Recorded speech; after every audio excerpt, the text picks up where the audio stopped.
Irokopost Media Group Inc., in association with Irokopost TV, invites you to the definitive debate of the 2023 presidential election season. Non-partisan Nigerian journalists Sonala Olumense, Okendebe, Farouk Berogi, and Rudolph Okonkwo, with nearly 200 years of combined experience in the profession, are pleased to invite you to the definitive presidential debate of 2023. Date: Sunday, February 19, 2023 at 6 p.m. Nigerian time, noon in New York, 7 p.m. in South Africa, 4 a.m. in Australia. The program will be televised in and outside Nigeria and carried live on all social media platforms.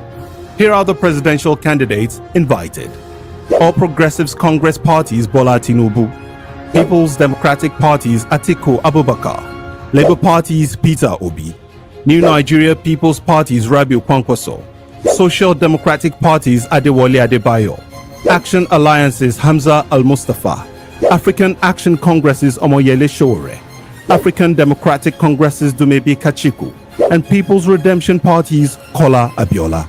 Media partners for the debate include The Cable, Premium Times, Sahara Reporters, People's Gazette, Classic FM Radio, Ikenga Online, Authority Newspaper, Neptune Prime, Enugu Metro, Sandiata Post, Urban FM Enugu, Abuja FM, The Beat FM, Nigeria FM, Lagos Talks, Blueprint Newspaper, Roots TV. Several TV stations and social media platforms will televise the debate. Please join us.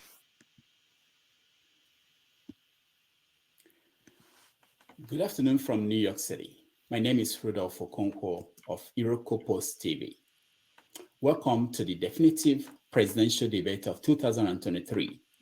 This is the last of the debates for the presidential election taking place on Saturday, February 25th, 2023. This debate is brought to you by Irokopost Media Group Inc. in association with Irokopost TV and in partnership with over a dozen media organizations across Nigeria.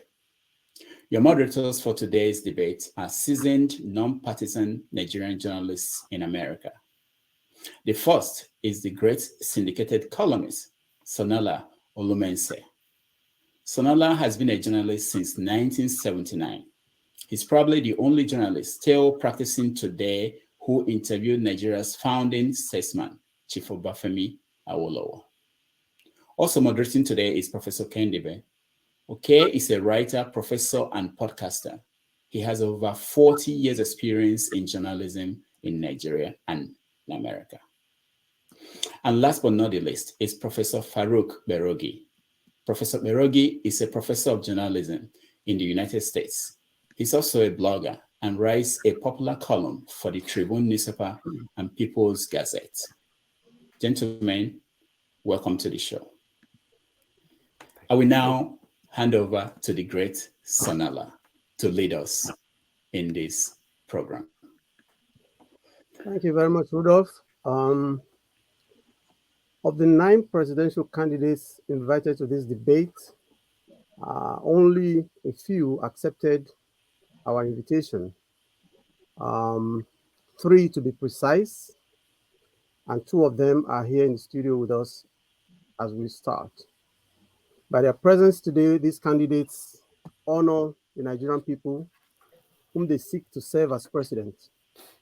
For the process, we believe that their presence here has wonderful implications, and we thank them for being here. Immediately after the debate with them, we shall discuss with the Nigerian people the importance of these debates in a democracy and the need to insist that all those who seek to govern subject themselves to the scrutiny of the people they wish to serve. We believe that an electoral candidate who shuns political debates does far more than disrespect the voter. He shows disdain for democracy itself. That said, we will now engage the candidates who are here with us. Here is Professor Ndebe to introduce them. Thank you very much, Sonala, and thank you, Rudolph, and thank you, Farouk. It's such a delight to co-moderate this really important event. It's my pleasure to welcome to the stage the presidential candidates who are joining us in this live debate. First, I'd like to welcome Prince Adewole Adebayo, the presidential candidate of the Social Democratic Party. And finally, Mr. Dumebi Kachikwu, the presidential candidate of the African Democratic Congress. Gentlemen, you're welcome to the debate. You have agreed to certain guidelines for this debate. And so now I'm going to invite both of you to take 2 minutes to make 2 minutes each to make an opening statement. I'll invite Prince Adebayo to please start. You have to unmute. Good evening. Sorry, I'm adjusting my visual here and there. That's because of some technical issues. Now, why am I here? I'm here basically for 3 reasons. Nigerians need an alternative. Nigerians say they need an alternative. And Nigerians deserve an alternative. The narrative of how to grab power in Nigeria, because it's about state capture. Everything I have seen since 1999 has been an attempt by groups of elites to gang up together and grab all the institutions of state and appropriate all the resources of the state to themselves. And every other thing you see are side shows to either retain what they've captured or to snatch from one another what they desire to capture. And the Nigerian people came in as victims, unaware, and things like that. Elections were not even properly conducted. Elections were rigged and all the rest of it. Now, Nigerians as victims are transforming to being accomplices by lying down, pretending that they don't know how to change their situation. And one of the things they say is that, well, there's no alternative. Why are the alternatives not coming out? So I decided that, okay, I will do this experiment. I'll provide an alternative, not only an alternative person in my person, an alternative platform, and an alternative framework for doing politics. And the alternative as a person is that I'm not part, you cannot say I'm part of the ruinous past or those who have given you any problems. 2, the alternative platform is that I brought a consensus based on Chapter 2 of our Constitution. It's something all of us agree legally to be bound by. So let me not create a consensus arising from just my own thoughts. Let me create consensus that we ordinarily should agree with. 3, to create an alternative platform for politics, which doesn't include lying, mudslinging, ethnicity, religion, or any form of sharp practices, or the use of excessive use of money. So if we create these platforms, then we'll have been able to separate those who are actual victims from those who are collaborators, and we'll see how people react. But the vision is that we must be able to eradicate poverty and insecurity in our country and establish an accountable government for the people. It doesn't mean that if we do have these, we will not have challenges, but we will actually be on a genuine path to a place we say we are going. Thank you. Thank you very much. I'd like to invite Mr. Dumebi Kachikwu to please make an opening statement for 2 minutes. Distinguished moderators, my fellow Nigerians, thanks for having me on here this evening. Nigeria is at a defining moment. You have described as geographical expression have an opportunity now to create a nation that works for everyone. In the last 8 years of the Buhari administration, Nigeria has systematically failed. Every index known to developments, Nigeria has failed. We can no longer keep on complaining. This is the time for us to now take our country forward. I chose to run for the highest office in the land because I believe that the president of Nigeria needs to be someone who can, first of all, identify our problems, understand our problems, and be able to manage the manpower to solve our problems. The greatest threat we have as we go into these elections is the fact that we are further divided by tribe, tongue, and religion. We need to do away with this. In the next few days, we have seen divisive elements come into our body politic who seek to further divide us along tribe, tongue, and religion. I run as a candidate who wants to take Nigeria beyond these divisive concepts that have taken us and have almost destroyed our country. We need to start rebuilding our country. We need to start protecting our nation. We need to start supporting the weak, the elderly, the women in our country. We need to rebuild our economy from ground up. We need to start define a charter that works for everyone. We need to have a nation that protects everyone, irrespective of where he or she may come from.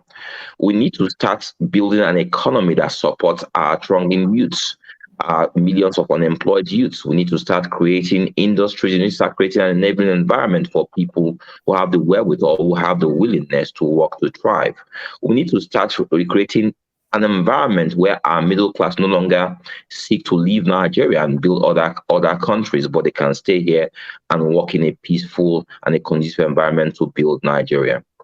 I say to Nigerians today, as we have these conversations, this election should never be defined along political lines about those who have the chance or the parties who can win elections. It's about the people who have the capability to drive Nigeria in a different direction. Thank you. Thank you very much. I'll now invite my co-moderator, Farouk Berogi, to open up with questions. Thank you. This is Farouk Berogi, and I want to start this session with a broad question on the economy. There seems to be a coalescence of sentiments around the idea that fuel subsidy should be done away with. All the presidential candidates that I have heard, from PDP to APC to Labour Party, appear united in saying that we should do away with fuel subsidies. But the discussions often ignore the fact that Nigeria is a petrol-dependent economy, and that what usually passes for taking away fuel subsidy is a hike in the prices of petroleum. And we know the consequences this has on the economy, on everyday people. So I want to ask each and every one of you here to talk about your ideas about fuel subsidy. Are you going to take away fuel subsidy if you have the opportunity to rule Nigeria? If yes, what is the model that inspires that? Because even in the United States here, the patron saints of capitalism, petrol consumption is subsidized, agriculture is subsidized. So I want to know what inspires you to think that we can run an economy that does not subsidize consumption of something as consequential as petrol in Nigeria?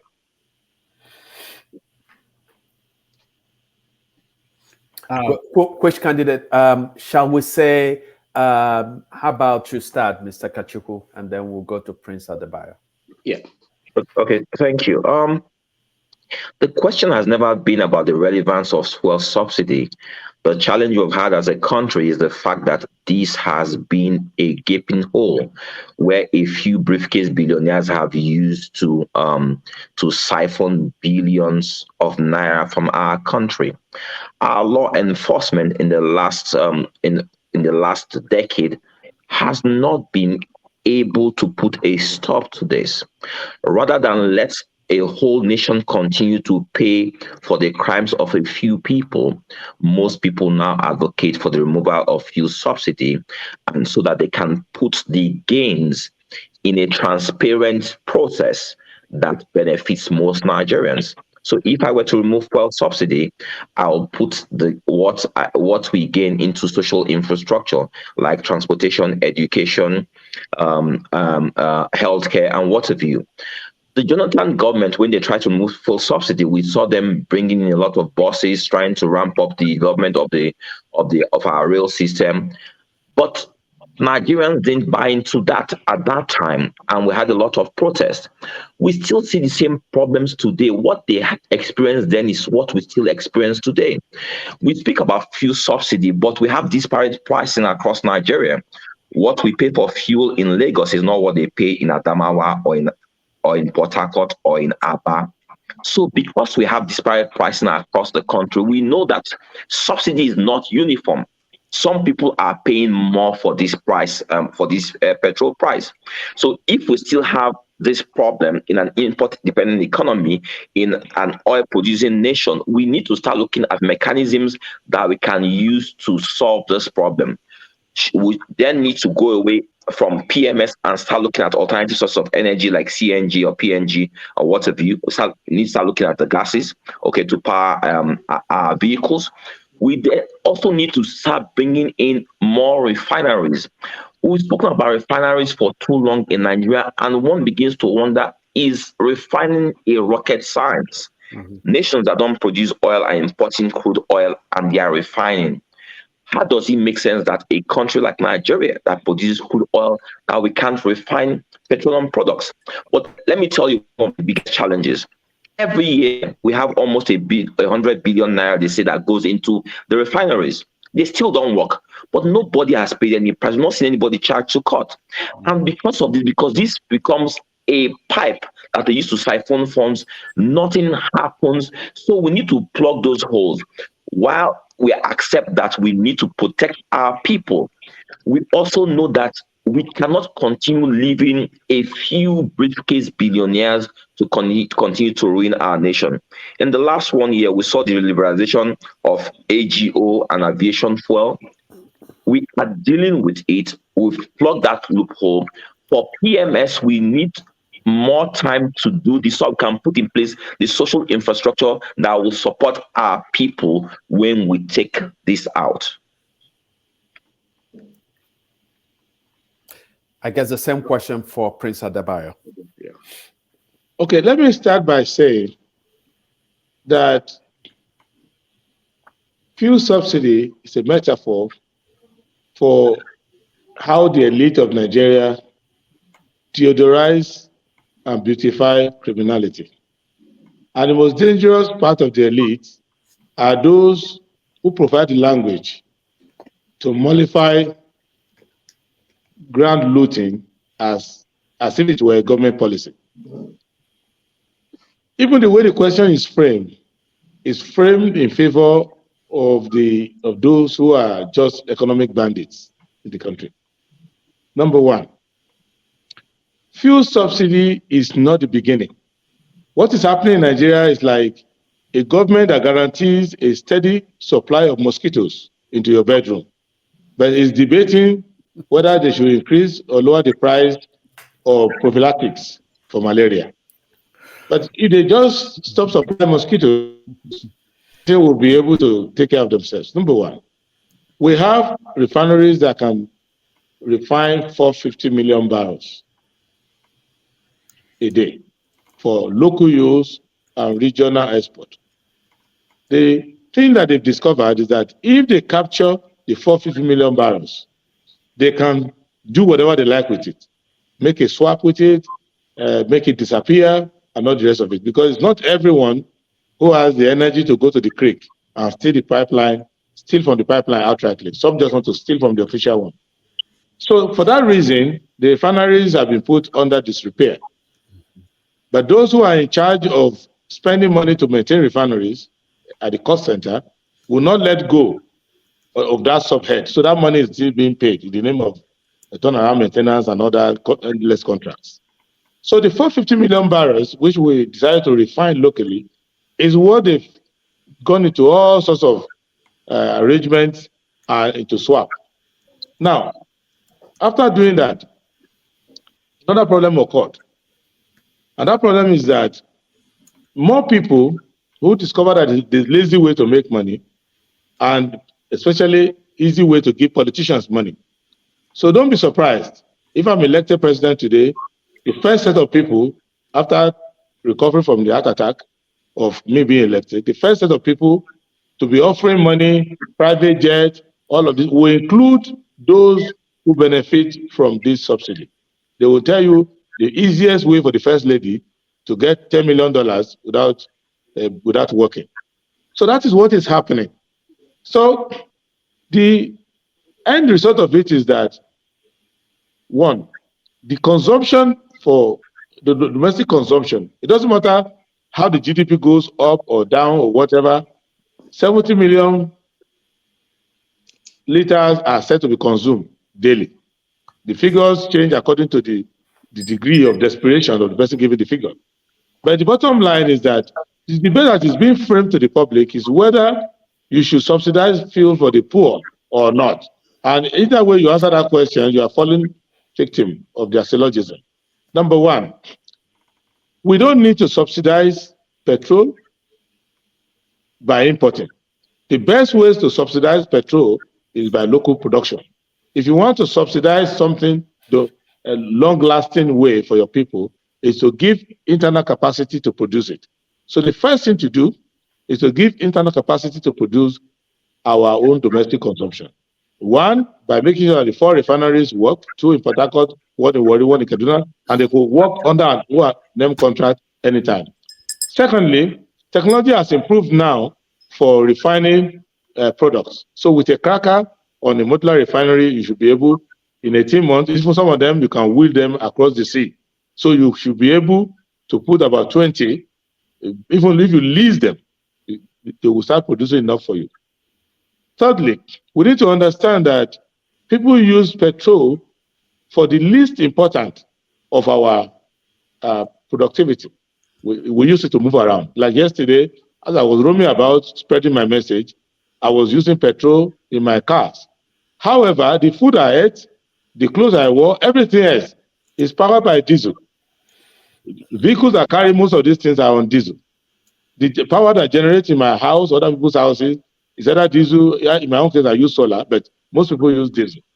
And this diesel is not part of the discussion of subsidy. So to summarize this crime into a government policy, so one, I will make sure that domestic refineries work. If they work, this question goes away.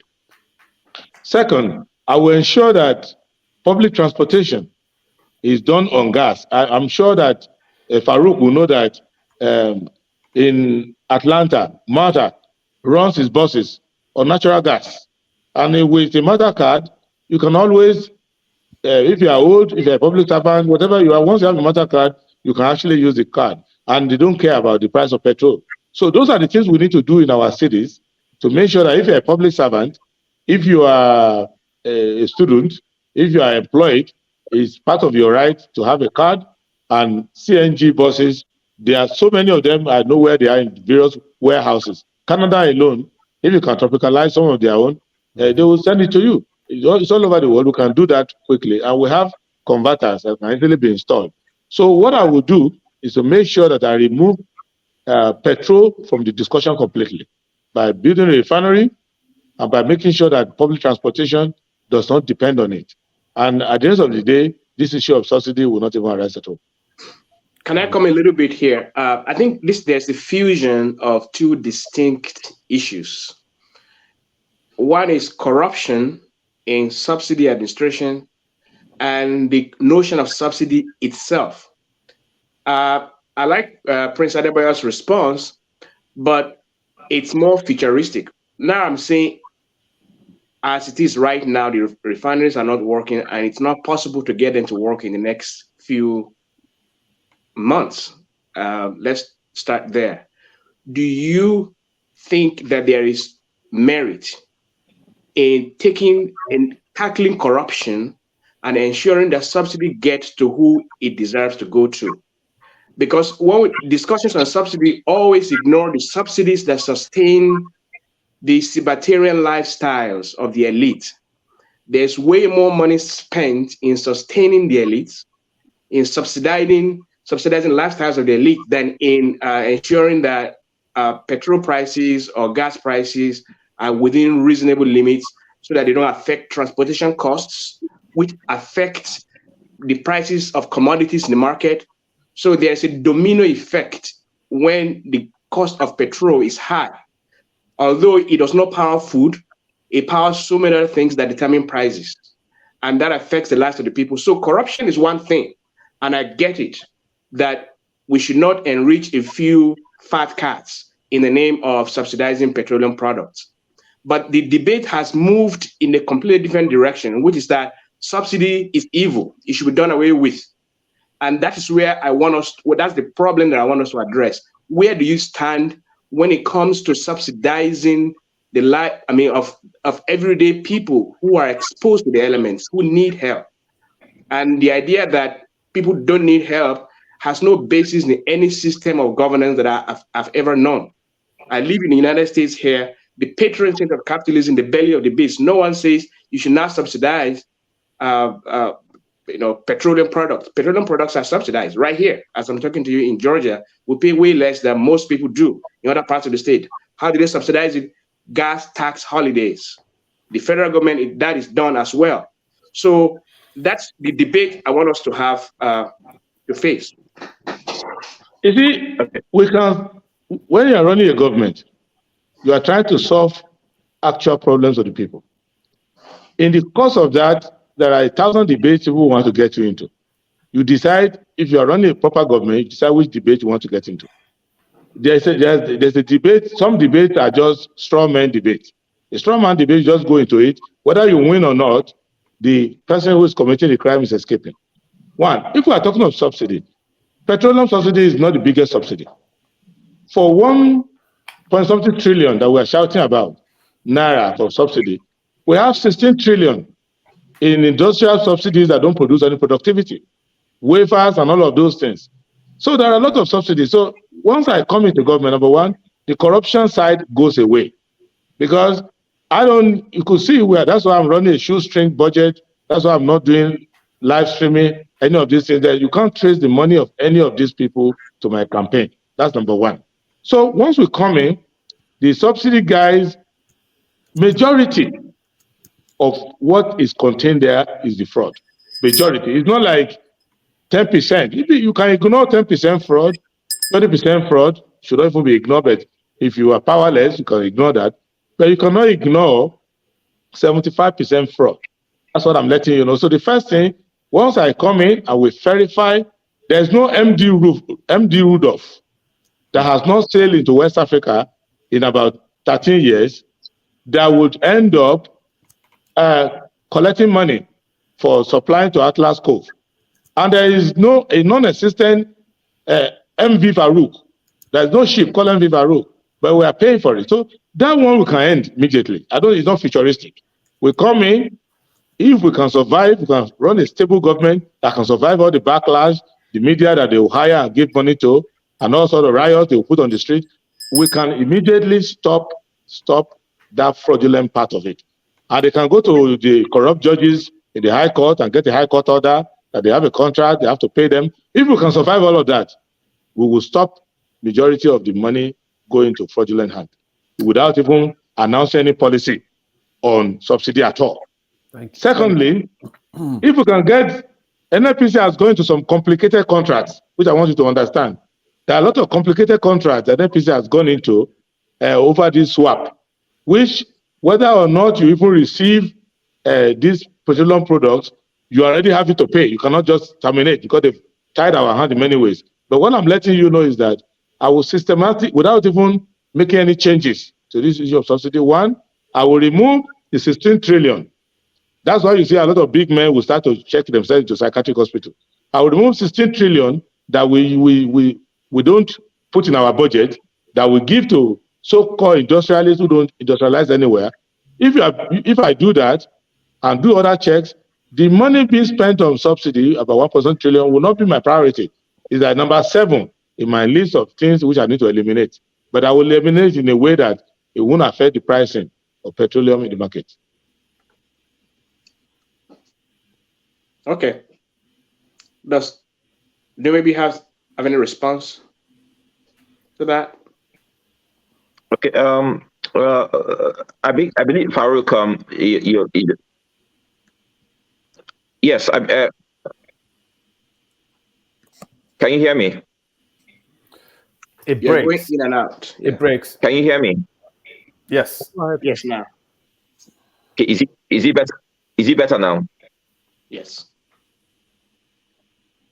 Can you hear me now? Yeah, we Yes. can hear you. Yes, we can hear you. We can hear you. Can you hear us? If you want to Are you subsidize, able to? Are you able to hear me? revolution, We if can you want to hear you. subsidize Yes. revolution, Sowore is here. I can hear you. Can you hear me? Yes, we Yes, can we hear can you. hear you. Rudolph, I think he has some technical difficulties. I think we should move on because of Yes. Yeah. when he Okay. reconnects, we can go back to him. Okay. All right. So Are you able to hear me? yes. Yeah, we can hear Yes. you. We can hear you. For It 1 doesn't minute, yes. hear us. Okay, So, great. Okay, I was just going to say on subsidy, I think Farouk's question still remains: is subsidy relevant or not? We are not doubting or disagreeing that subsidy is relevant. But in a nation that is fantastically corrupt, where we have seen that law enforcement has not been able to stem or do anything about the corruption in the subsidy process, that's why we are looking at taking out subsidy, even though it's going to cost us a lot in terms of how it affects the poor. If you look at the structure of NMPC today, how will I want to tackle the fraud that is going on there if we are liberalizing the sector, right? And you have people being able to bring in products. If government wants to subsidize the products, you subsidize at source. That's at the point they come into the country. But if you see what happened 10 years ago, we had disparate records about the vessels that came in. Even the multinational companies that manage our ports were implicated in that process. So we have looked at this and said, because our people, the process is so corrupt, that's why we need to do away with this. Do away with this completely, take that money and start seeing how we can support those who really need that subsidy. You mentioned that there's subsidy in transportation process in system in America. That's why we said that if we have social systems like that, we need to subsidize those processes instead of subsidizing the people who are importing, inflating the figures and taking away billions of naira. But yes, subsidy is absolutely relevant. If you know the price or how the removal of subsidy in diesel or in aviation fuel has affected Nigeria, nobody speaks about that. Now you have big men, a lot of people who use diesel generators are going using this fireman petrol generator, it's making noise all over the place and polluting the environment.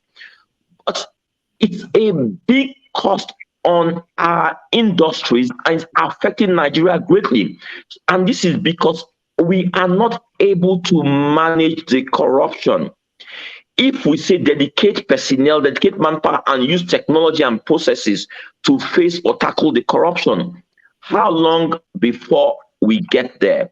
This is what we are faced. No matter the person we bring into EFCC, ICPC, and the police and what have you, they have been unable to combat this multi-billion-dollar fraud that goes on there. This is why we say take away this money and let's reinvest this money into other areas that we can at least see that it's getting to the right people who need it. Thank you very much. It's my delight to welcome Omoyele Sowore, the presidential candidate of the African Action Congress. Mr. Sowore, you're welcome to the debate. So I don't know, Farouk, if you have another question, or are we going to another section? Yeah, I think we should move to the next, except Sowore wants to jump in and share his thoughts on petroleum, on petroleum subsidy. On subsidy as a concept, not how it's implemented in Nigeria. He's muted. Oh, that's Sowore. Sowore is muted. Mhm. All right, Yeah. go ahead, Now, Sowore. if Sowore, if the presidential candidate of the AAC is going to intervene at this point, given that he has arrived a little late, we're going to limit his time. Sowore, you will have about 1 minute on this question of petroleum subsidy. Thank you. My position is based on facts with regards to petroleum subsidy. And after 2012, we found out that the idea itself is a scam. And this was simple. There was a protest in Nigeria, well, I would say globally, against the Jonathan regime regarding petroleum subsidy. And when the protest was over, they came around and said they have found out that it's a scam and actually arrested people. Uh, well, they started prosecuting them, and I can tell you nobody was ever jailed for that scam. And one of the things we found out about petroleum subsidy was that most of the people who were importing fuel weren't really importing fuel. Some of them, and that was the most dramatic of it all, said they were importing fuel in a vehicle that has sank 20 years before. Yes, that was what we found out in those days. And it's the same way I feel today that they are not subsidizing subsidy. And it has even got official. The Nigerian Customs Service, NCS, said they have not been able to verify that Nigerians are consuming 61 million, uh, I think, liters of fuel. They confronted the NNPC with, and the NNPC has not denied it. The second aspect of it, which I'll quickly round up, is that as of yesterday, the NNPC is now saying that even though over 6 trillion naira was budgeted for petroleum subsidy, the Nigerian government doesn't pay for it. So they deduct, according to the GMD of NNPC, now with a limited liability company, that they are the ones doing the deduction. The government budgets for it, but they don't pay them. And that's the basis for them not remitting a dime into the federation account from the NNPC. That's where we are. All of this is a scam until we're able to find out that there's something being properly subsidized. I don't believe there's a subsidy of petroleum products. Thank you. Okay, so I'm going to do the next section, and the next section is going to be education. Nigerian lecturers basically on Valentine's Day, February 14 of 2022, started a strike. And that strike lasted for exactly 8 months. This is a familiar experience in the experience of a familiar phenomenon in the experience of Nigerian students. So the question that I have for the three candidates, and I'll like Mr. Sowore to begin, is what do you see as the central problems in the country's educational sector? And as succinctly as possible, what kind of policy prescriptions would you have to address those problems? Well, there are two things involved. One is funding for public education, but I also think it must be clearly stated that the problem with public education is not limited to tertiary institutions. There are over 20 million kids who are out of school, primary and secondary schools. And there's also a question of how many students do you have in tertiary institutions? When we did our research, we found out there are 1.7 million students who are students in tertiary institutions. And this spread across both public tertiary institutions and private. So if you look at what is in the public, we're talking about almost 1 million students, and there are about 700,000 students in private institutions. So it's a question of funding. And when I was a student leader in the 90s, the um, the Academic Staff Union of Nigerian Universities were asking for 1.9 billion naira just so that they can take care of all the needs in federal institutions in our days. And this was around 1992, 1993. Yes. The money was never made available to them. Can you hear me? Yeah, I was wondering, could you, because in the interest of time, if you can frame your responses within 1 minute, please. All right. So, and I don't know why Prince has a Irokopost TV on his. That's Adewole. Is it working for Rudolph? You know, you have to have a plan B. Against the election force, against your wish, you have a plan B. He's also a publisher. I don't know, maybe they have the relationship. Maybe Prince wants to run out of Nigeria after the elections. We have to be. All right. So I'd like to invite.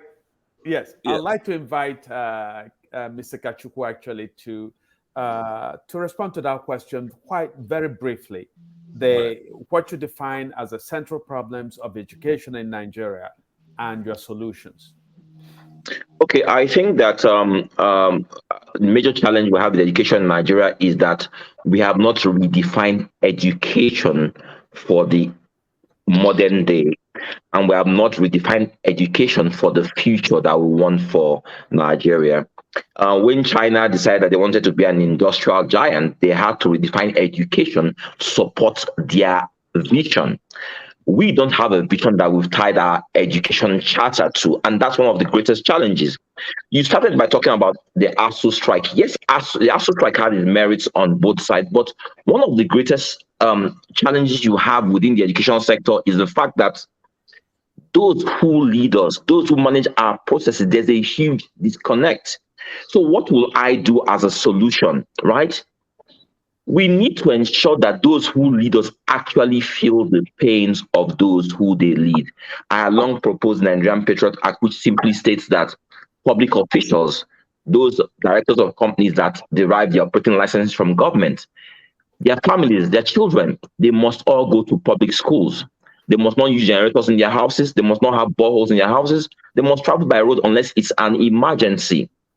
Now, if we can make those who lead us feel what the poor man feels or experiences, what will happen is that as Nigerians, we will all come together and within a short time ensure that we are properly funding key sectors or solving the problems in those sectors. Finally, in education, we have this notion in Nigeria that education must be funded by government. No, those of you who are based in America, you understand that education is funded by private parties also. Their endowments, grants, and what have you. What are our rich doing to support the educational sector? During the Jonathan government, I proposed then that if you take all the senatorial districts, look at all the institutions we have there and identify all their big men in that district, come up with the requirements that they need there, be it IT infrastructure, be it schools and what have you, reduce it into a plan and a budget and get these people to fund in addition to what government is doing. Then you begin to see something that is working in that sector. Thank you very much. Prince Adebayo, please, the same question. Okay, thank you. Like I'm always looking at this way we frame our questions in Nigeria. And like I said in the metaphor regarding mosquitoes, when it comes to our education, it's like we are debating not how to heal the patient who has malaria, but how to regulate the temperature of patients of malaria. So that's what we discuss. We don't discuss educational policy. We discuss industrial relations in the tertiary institutions. That's all, ASU. That's not the problem. ASU is a symptom of a bigger problem. The bigger problem in Nigeria is that we have no government in place. What we call government is not a government. When you run a government properly, and you make social investment, and you give educational sector the requisite minimum investment that you need to give, you have accountability and clear freedom from at least an attempt to reduce corruption to the minimum, and you let the universities have their autonomy. ASU will not go on strike. I know ASU members, they are not crazy people. They love the job. The reason why they are there in the first place is because they love the job. They have alternatives. So the problem is that the government is not a government. Government is anti-education. So what we will do, once you elect a proper government, an SDP government, the first thing we do is that we give education its due in the proper appropriation. Remember, because we are not involved in subsidy scam, we're not involved in the criminality, called waivers, and all of that. We will bring a lot of money to the covers. That's number one. Two, we will ensure that universities have proper autonomy. And that is intellectual autonomy because you have to ensure that the governing council of university is not for those who fail to become governor or fail to become senators. You just put them there. They have people who know about education and who can run the university system clearly. The issue of remuneration of university officials is a comprehensive thing. The idea is that it is an oxymoron to have a university lecturer who is poor. They belong to the upper middle class, and the purchasing power of their salary should be such that they can live a very comfortable life free from worries and other that would push them in sharp practices they can concentrate. So to have a more organic approach to our educational system is that we will have, for the first time, a reasonable autonomy for the universities, heavy investment in social sector education. For example, to discuss the salary of lecturers without tying it to possession power, without tying it to the living condition, without tying to other amenities which you require to function as an upper middle class professor or senior lecturer is not complete. Fourthly, we have to deal with the issue of the fact that the lecturers are tired of lying. The ASU strike is bad, but it's not the worst. The worst is giving somebody a degree in chemistry who cannot titrate, giving somebody a degree in computer science who doesn't have even a computer set. So this is what the university wants us to address, and they're easy to address. If you take 10% of the money that EFCC claims that it has been seizing, if you put that money as special fund into education, all of these things will disappear. And I can tell you, one thing I will conclude this component with is that, one, if we run away from every social program on the basis that they can be abused, if you remove subsidy because there's corruption in it, but you don't tackle the corruption, almost every government program will fail. Because whether it is... Could we leave it there? Yes. Could we leave, because we're running short on time. I'd like to, if you don't mind, put in another quick question on education. All right. And I'd like to start with you again, Mr. Sowore. Late last year, the federal government came out with a policy of mother tongue education, especially beginning in the primary schools. The idea is that it's important for kids to internalize and understand concepts in their mother tongue. Is this a policy that you will support? And if so, if not, why not? Well, you cannot have mother tongue education without mother tongue instructions. I often refer to the haste by Nigerians to translate the Bible into local languages. There are 70 local language Bibles in Nigeria, but there's not a single physics book written in Yoruba language or a geography book written in Robo or a chemistry book that's written in Hausa. So you have to first and foremost address the issue of instructions, because what drives any form of education is that if the method of instruction was written down in that language that you want to teach people in. So first and foremost, we must address that. If you don't have a computer book that says, hey, this is what you call algorithm in Hausa or Yoruba or Robo or Ibibio, you can't just force people to do mother language education. That has to be addressed. The issue of curriculum must first of all be addressed. I can guarantee you they'll find people who can write a computer book or a physics book in Yoruba, Hausa, Igbo, and then we can then say, look, we go and teach people in mother language. You can find this in Kenya. instructional materials that are written in the Kenyan language. Kikuyu, You can find it in and other places. Swahili. You can find it in Russia, Swahili. You can find it written in Japanese. You find it written in Chinese, but you don't have any of these subjects, Thank and you. not even a Yoruba book these days. They will put at the back of it, published by Macmillan. Thank So you. it's not written in any Yeah. Yoruba. Thank you very much. Mr. Kachikwu, could you please, as briefly as possible?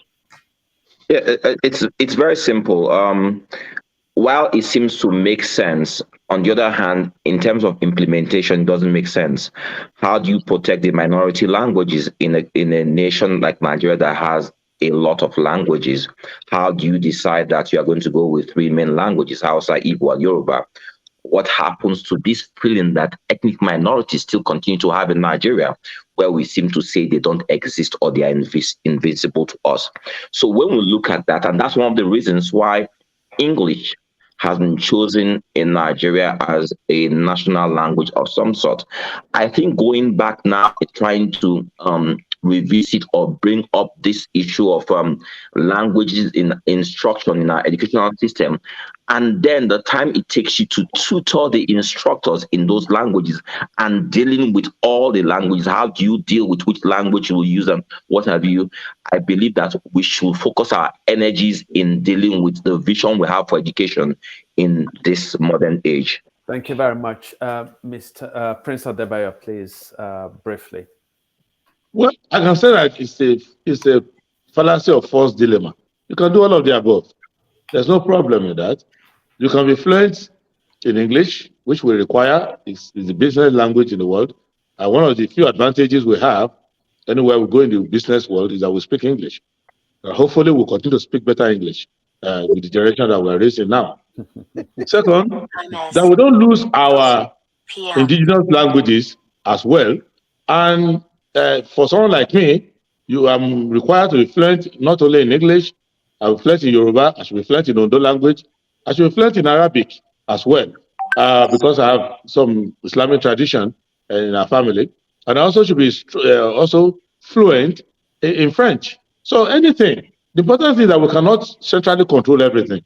Raise the quality of education, put education on the concurrent list where it is now, and everybody. So you discover that Zamfara State gives you somebody who's fluent in physics, in Arabic. That's not a problem. Somebody who wants to use NCBD, even if they want to bring it back to learn calculus, no problem. The important thing is that the school must run, teachers must be there, and because we are diverse in this country, we have enough. There was time I was doing something for the Moroccan government.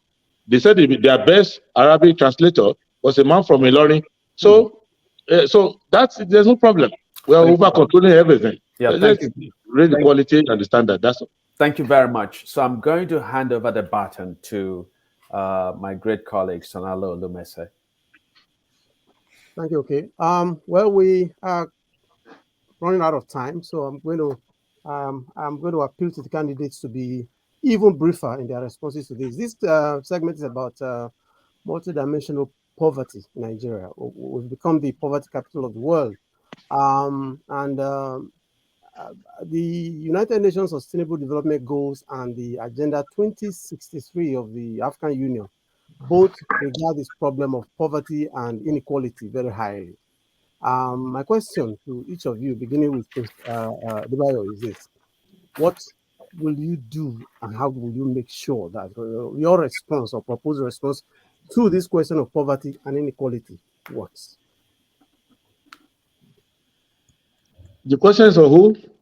We're beginning with you. How will you respond to the question of poverty and inequality? As you know, sir, I'm the only one running on farewell to poverty and insecurity as my slogan, as my message.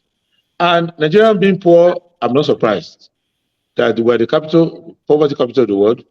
We're the corruption capital of the world. We're the robbery capital of the world. So people have been robbed of their entitlement for 60 years. They are bound to be poor.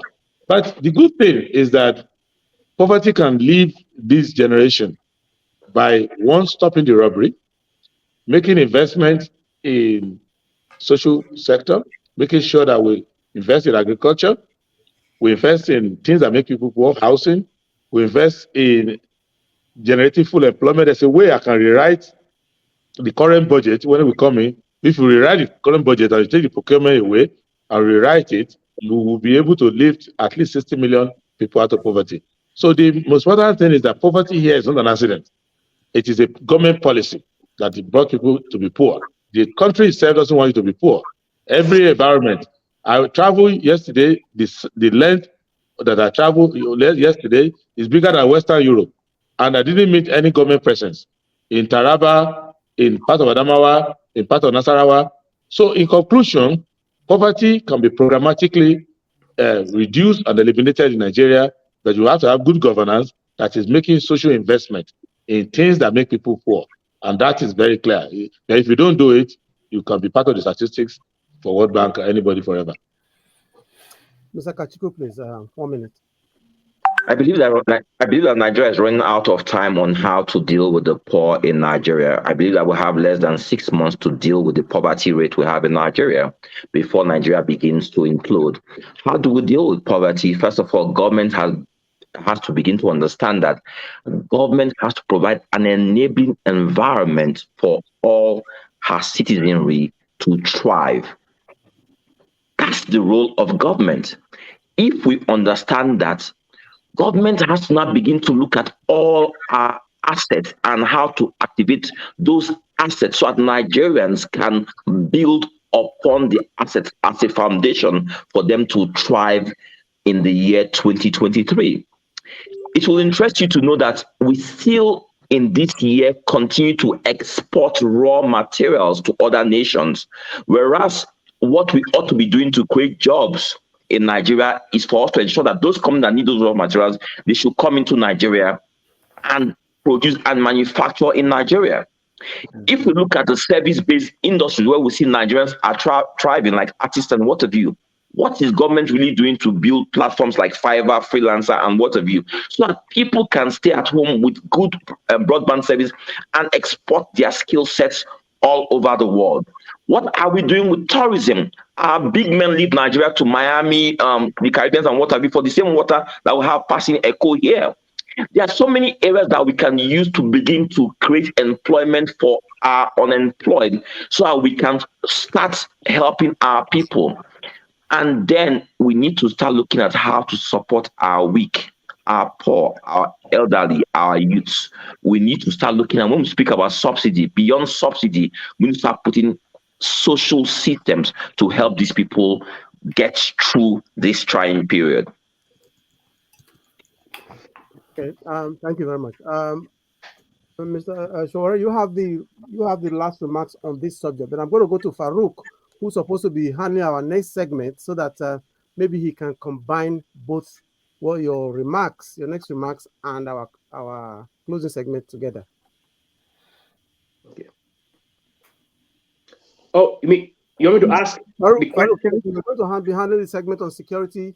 I was wondering if you would combine that with the closing remarks, so that what Mr. Sowore says next concerning poverty will be combined with the closing remarks he will be making anyway.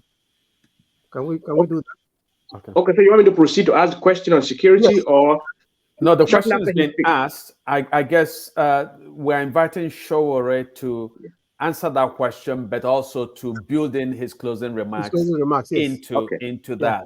Okay. Yeah. So, Chief Sowore. So yes, thank you very much. I think the solution is very direct. In a country where they talk about multidimensional poverty, there's also multidimensional wealth. But the question is, how do you manage and how do you redistribute this wealth? I had an argument in a studio, a Rice TV studio in Lagos, with a PDP spokesperson for Atiku today. And he was telling me that, the problem with Nigeria is that when you have 100,000 people, 100,000 naira, you can either share it with two people who have 500,000 each, or you can share it with 100 persons who gets 10,000 each. And you discover that when you give 10,000 each to 100 people, you have a more progressive society, you have a prosperous society than when you give it to two people. So their direct, response to how to deal with distribution of wealth is to give it to two people, and for the two people to now be sharing it with whomever they like. Look at what they are doing now with the so-called naira redesign. It was a policy that was meant, to grab power and to grab people's wealth. This is the only country in the world where you have money and you can't withdraw it from a bank. Even when the physical paper was introduced, I was asking people, and this is part of our problem. We don't ask questions. Is that some 2 years before now, the central bank came out and said they were setting up e-naira. So what happened to e-naira? How do you set up e-naira first, and then you go into the bush to to fetch trees to now make paper naira again? It doesn't make sense. But they spent a lot of money on the e-naira. They said it was the best thing to happen. They're the first country in the world to introduce electronic naira. And then 2 years later, they went into the bush and fell all the trees, and they're trying to make paper naira. It doesn't make sense. That's why I agree with Prince here that Yeah. So could you have to make understand that when you your don't have closing a government, remarks? nothing will ever work. We don't have a government, and the government here practices socialism for the rich, and then they tell the rest of the country to go and work hard. And when things don't work, they already know who to blame. They always blame the poor for not working hard enough. And like they are doing in the narrative, they tell you, oh, why are you looking for so much money? Why don't you just stay with small naira? We're trying to dispossess the rich of huge amount of money. And the Central Bank of Nigeria came out 2 days ago that the first 500 billion naira they put out into circulation were mopped up by politicians. But they said to us when they started that, we just want to make sure politicians don't have money to buy votes. And a simple question I asked them is that, so in another 4 years, are you going to change the naira so that they will have no ability to buy votes? And if you are redesigning the naira, when are you going to redesign the dollar? So that, because Nigerian politicians don't spend naira, so you also have to redesign the dollar so that they won't have enough dollars to buy, votes. So I agree totally with everybody who said we don't have a government, and we must start thinking about getting a government in place so that we can address the issue of inequality, poverty, and want in our system. And thank you. Okay. So I'm going to ask last question on security.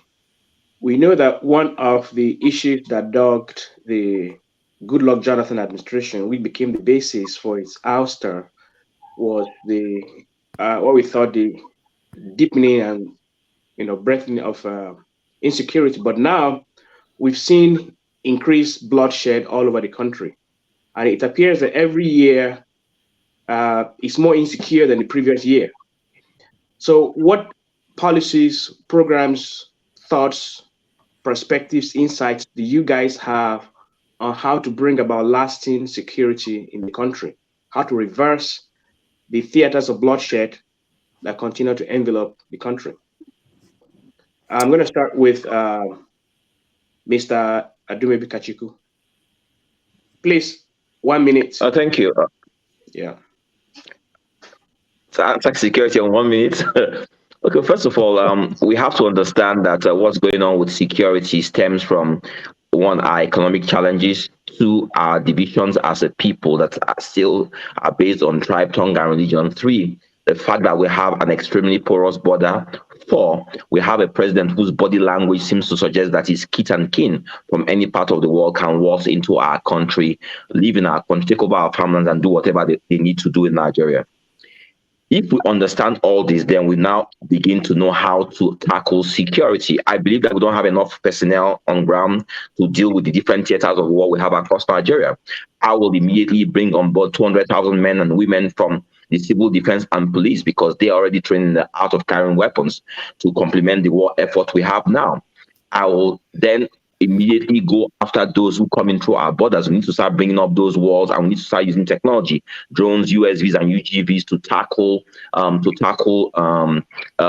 the porousness of our borders. We also need to understand the role that budgeting has played in the current warfare. President Jonathan had 100 billion naira internal security budget, which President Buhari inherited, he has not increased, even though the war and the theaters of war have increased and have spread. And he's not implementing 50% of that budget. We need to fund security properly.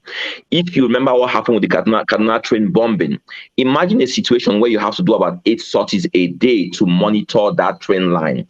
And because the cost of aviation fuel has increased, because of the cost of diesel has increased, and you're not getting enough funding, you reduce the sorties to 2 or 3 a day. The terrorists understand that you have reduced it, they know your pattern, and they attack when they know that you are not there.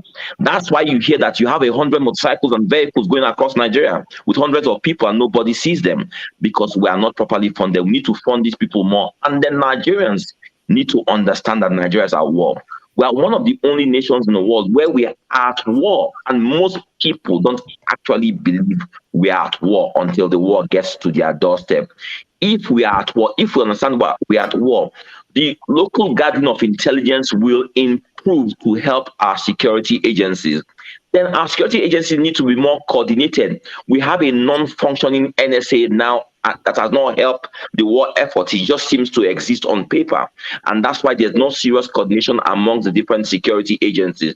Then as president of Nigeria, my body language will clearly say to all Nigerians that any Nigerian life lost will be avenged. I will go after anyone. I'll make clear to everyone that a Nigerian life is precious to me, and I will protect all Nigerian lives.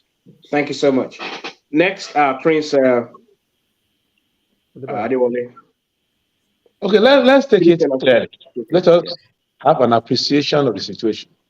What is happening in Nigeria, if you want to know, that Nigeria is a territory of different economic warlords, socio-political warlords.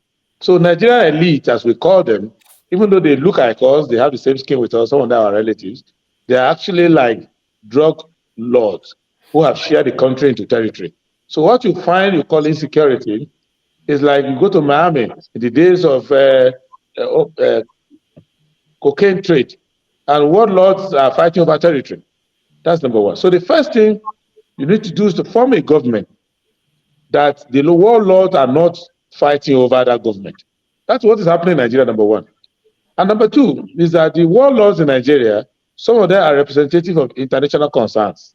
So we need to take care of our national security in such a way that our land is not a territory where a militarized version of the Berlin Conference scramble for Africa. There's a scramble for Nigeria, of which Nigerian politicians and political elite are part of that. Some acting for themselves, some acting for foreign agents.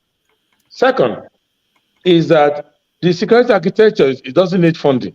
And I disagree with Dumebi in that regard. It's not the funding. They are well funded, but the funding is looting. And to say that there's no coordination, there's coordination in security. They may be coordinated by a young man who used to sell recharge card, but it's being coordinated somewhere.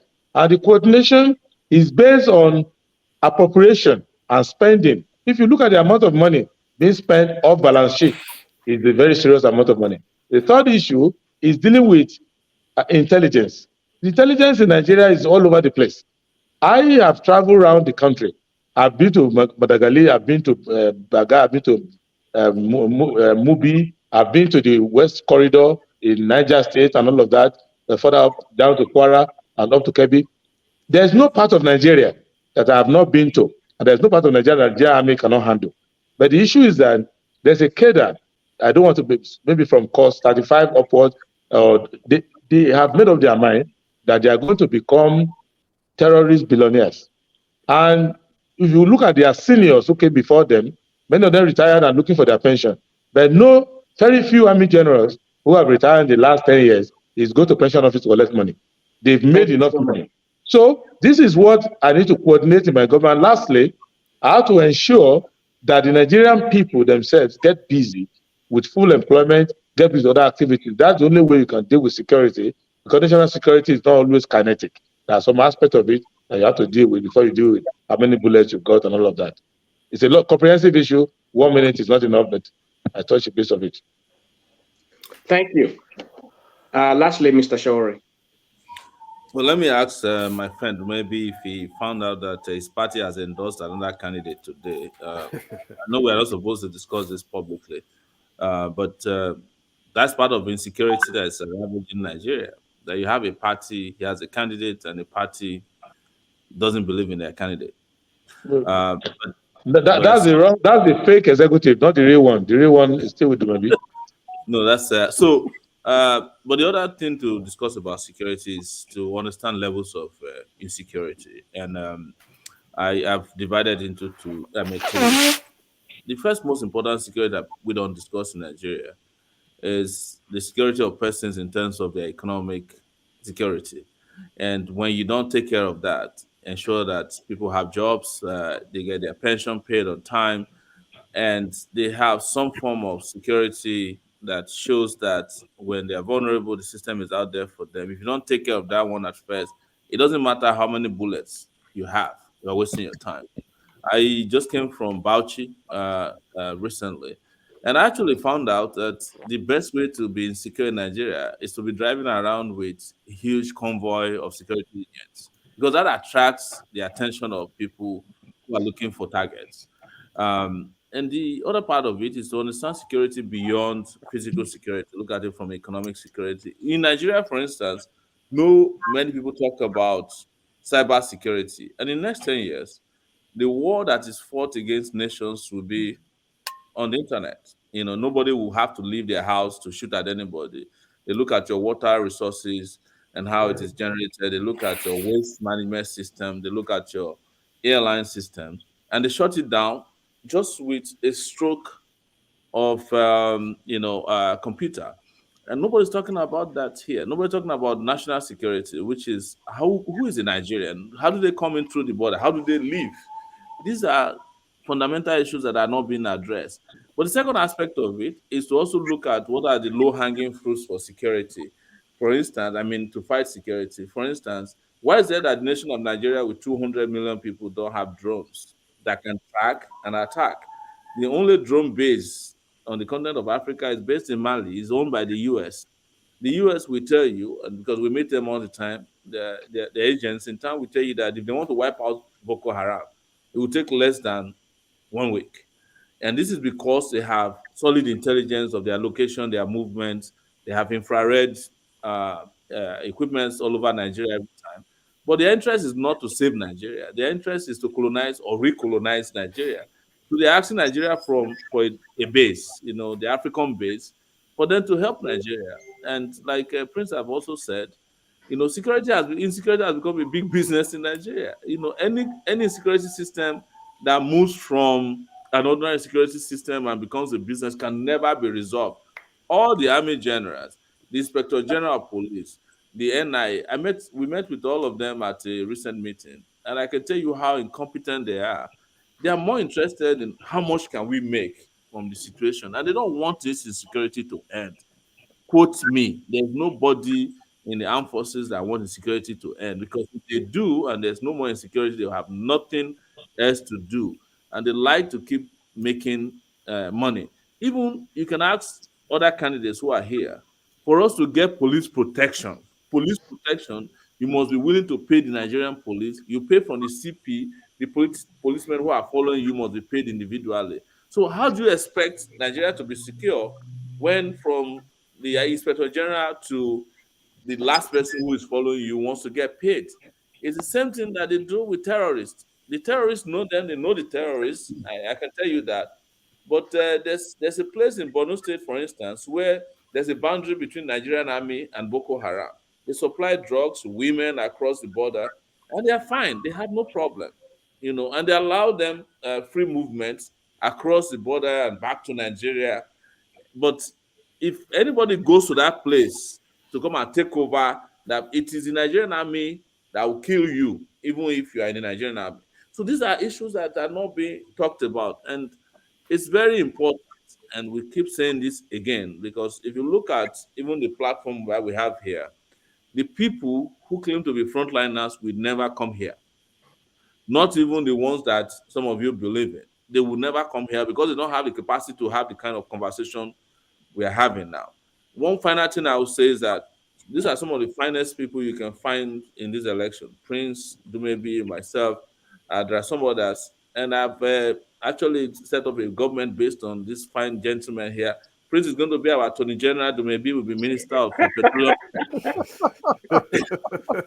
All the finest. Thank you. Thank you, gentlemen. Thank you, gentlemen. On that point, That is more generous than the Minister of Finance that Peter Obi offered me. Yours is more generous. Why would anybody make you Minister of Finance knowing that you? I don't know. I think they don't know what they're doing. And Dumebi is promising me that I'll be Prime Minister in non-existent positions. So I don't know what he's thinking. thank you very much, gentlemen, for your very engaging remarks, which will really continue.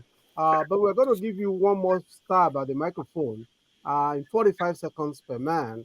Give us your closing remarks. What are you offering Nigerians as an overall? What is your final offer you're making to Nigerians for this election, 2023, as a presidential candidate? I'll begin with you again, Prince Adewole.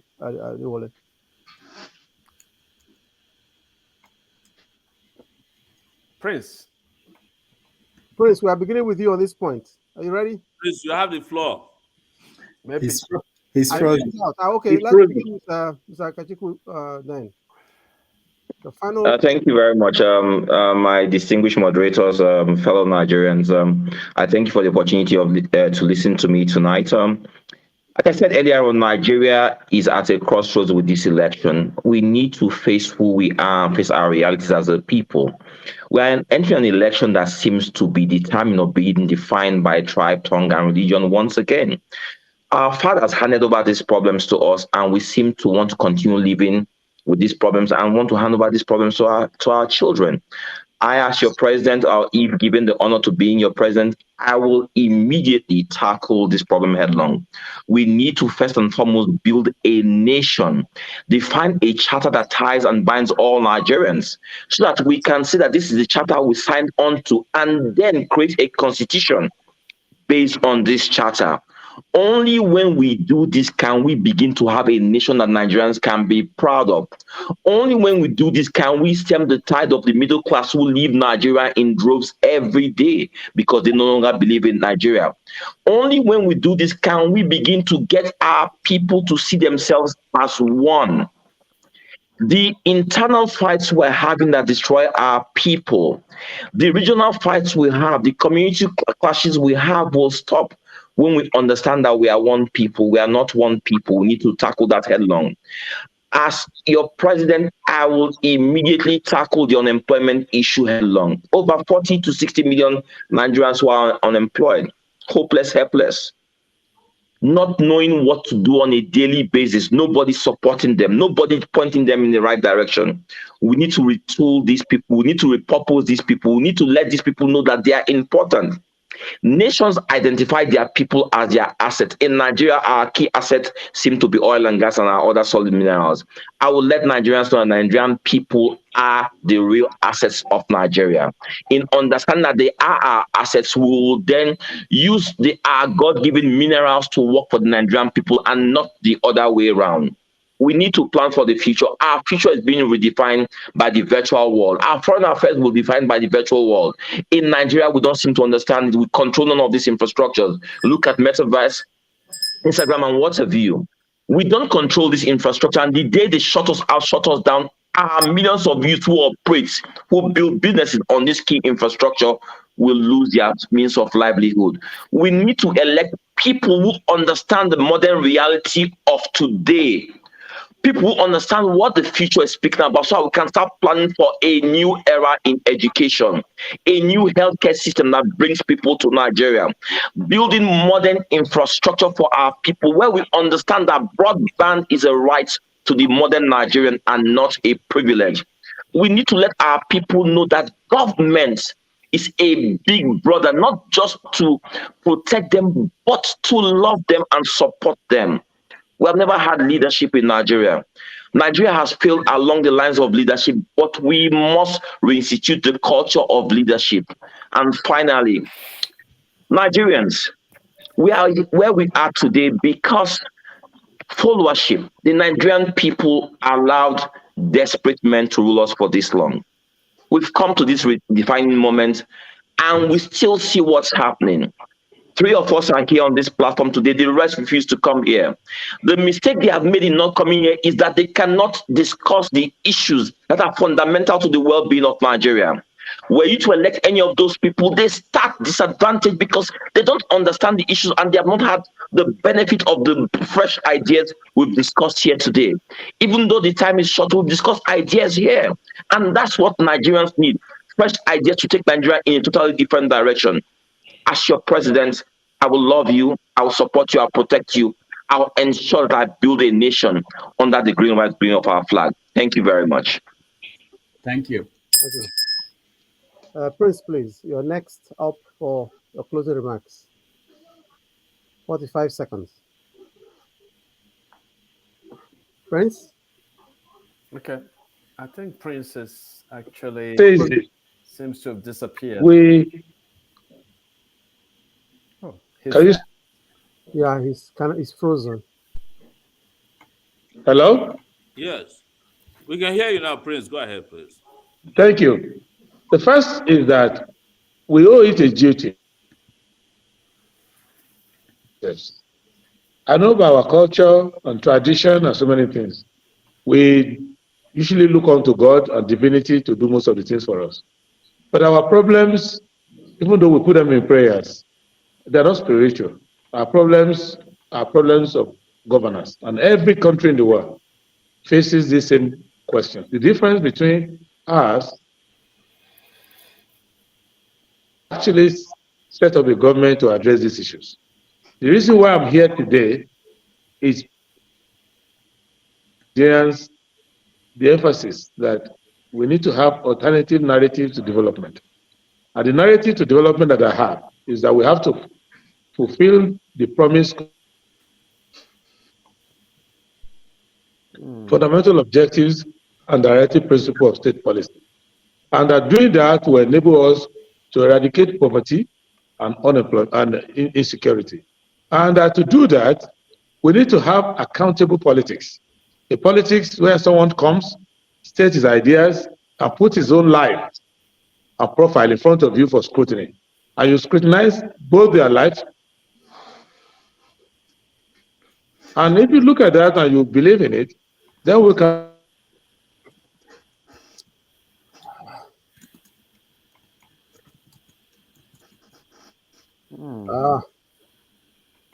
I think his line is frozen. Yeah. All right, we can go to Sowore and then we'll come back to him if his connection is good. Sowore, you're up, but this is for 45 seconds. Yeah. Thank you, moderators, fellow debaters, the timekeeper. That's how we used to say it in secondary school. For this amazing opportunity for us to have a discussion about the future of Nigeria. And I want to seriously and always say thank to Rudolph, Sonala, Okendibe, and Farouk Perogi. You have no business at this point thinking about Nigeria. A lot of people have put Nigeria behind them.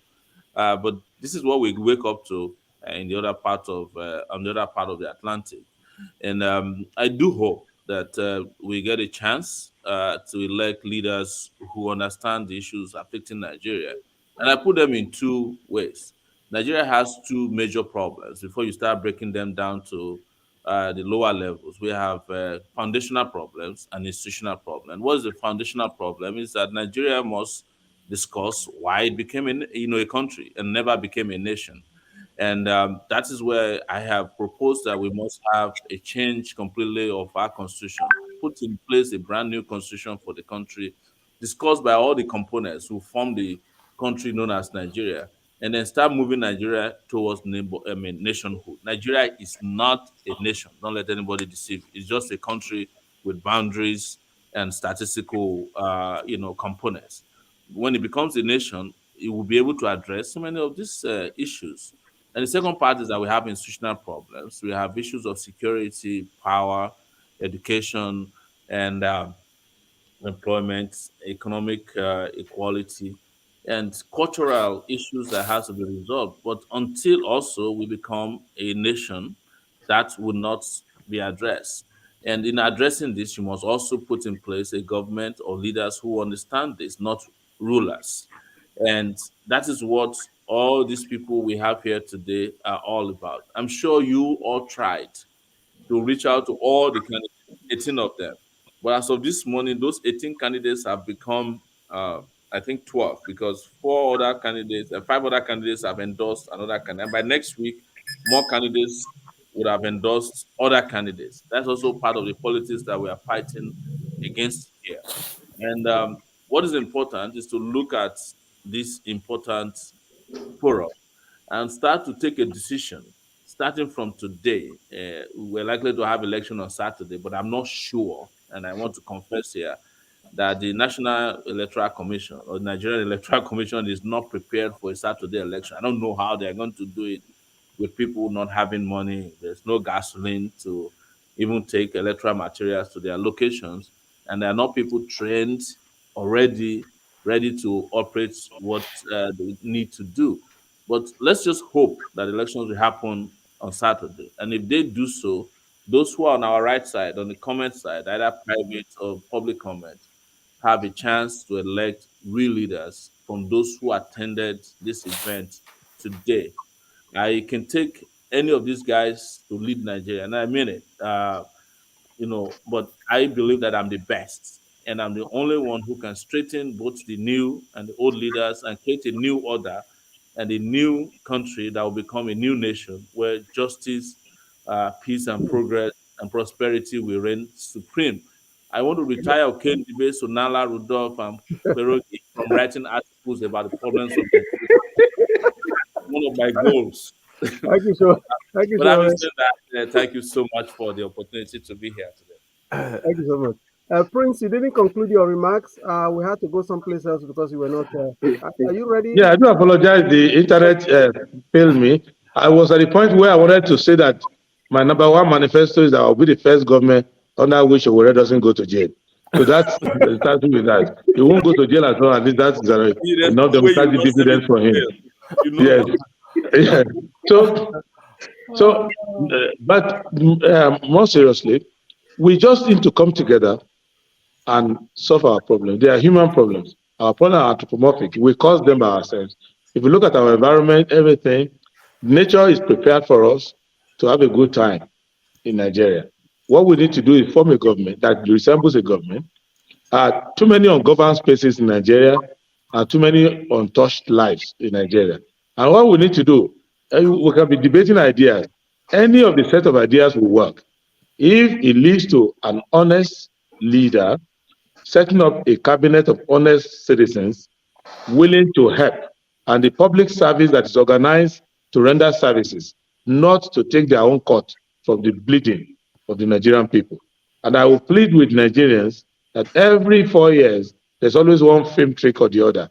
2015, when I was talking that State Buhari was a disaster, people who have been my friends for many years said that I was anti-Islamist, I was anti-North, I was this and that. And now they say I'm a prophet. If you ask them to look for a prophet, they will call me. The same thing is about to happen now. People are carried away by emotion. The governance is based on rationality. And a country has both domestic and foreign enemies. Wow. Yeah, I think we are going to have to rest it there. Over to you, Rudolph. All right, thank you so much. I really appreciate everybody that joined us, the candidates and moderators. Prince Adebayo, thank you so much for joining us. Okay, he's still frozen. Omoyele Sowore, thank you so much for joining us. Dumebi Kachikwu, thank you so much for joining us. Thank you for having me. And then, of course, my moderators who did a wonderful job. Sonala, thank you so much for joining us.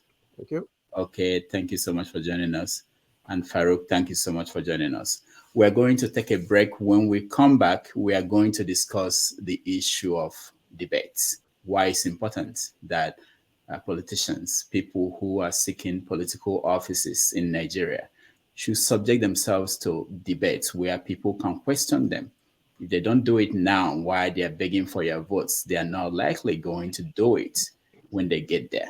That's when you have people who don't have press conferences, who will not talk to Nigerian people. So we want to change that culture. And it starts with a conversation with my moderators. And after that, we're going to invite Nigerians to weigh in on what they think about the candidates and the idea that they could just come out on stage and dance and say, I want to dance. And that's their campaign. And people will vote for them and make them president of the Federal Republic of Nigeria. So on behalf of everybody who joined us to be there are so many newspapers and radio stations and TV stations who are partners in this project. I want to thank all of them and the people who are supporting us and sharing us and all those people watching at home. I thank you and stay tuned for a continuation of the part 2 of this conversation. Thank you, everybody. Thank you. Irokopost Media Group Inc., in association with Irokopost TV, invites you to the definitive debate of the 2023 presidential election season. Non-partisan Nigerian journalists Sonala Olumense, Okendebe, Farouk Perogi, and Rodolph Okonkwo, with nearly 200 years of combined experience in the profession, are pleased to invite you to the definitive presidential debate of 2023. Date: Sunday, February 19, 2023 at 6 p.m. Nigerian time, noon in New York, 7 p.m. in South Africa, 4 a.m. in Australia. The program will be televised in and outside Nigeria and carried live on all social media platforms. Here are the presidential candidates invited. All Progressives Congress parties Bola. I'm a pharmacist and a Nigerian with a passion for a better Nigeria. And I'm directing my question to Alhaji Atiku Abubakar. And it's regarding employment and job creation, because that's what you keep mentioning. And as a successful businessman, I'll put it this way. I'm an applicant applying to work in your successful company. And after passing through some processes, your HR department, that's the human resource department, asked me to provide a referee from my previous place of work to enable me to secure the job. And I have something to say. This is the response of my employer, whom I've worked with for the past 8 years.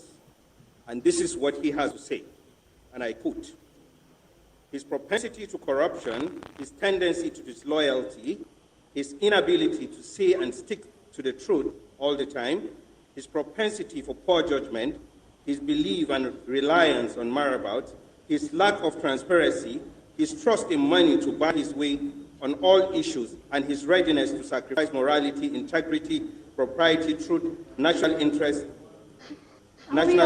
for selfish interest. My question is, if my previous employee forward this reference to you, will you employ me? All right, welcome back. Welcome back, everybody. My name is Rudolph, for those who do not know, and I welcome again Sonala. Welcome to the show. Thank you. Farouk, welcome to the show. Yeah. And okay, welcome to the show. All right, let's start with the debate. How did it go? Let me hear from you guys. Sonala, let's start with it. I thought it was fascinating.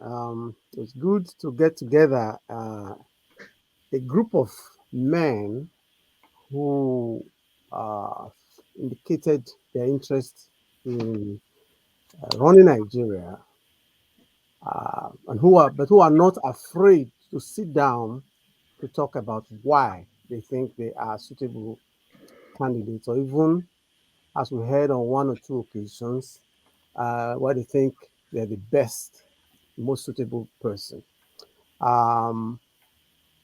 We cannot, for far too long, we've had people rule Nigeria who simply wanted to have the job without any ability to discuss the content of that job.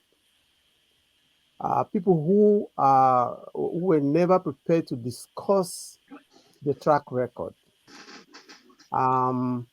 Listening to these three gentlemen today who showed up here was very instructive. They talked about their motivations, the kind of programs they would be interested in. They took questions that we didn't share with them before today. And you could hear functioning minds, trained minds at various levels. So I was pretty impressed with what I heard, and impressed and happy for the future. Okay. What is your take? You're Yeah. muted. You're muted.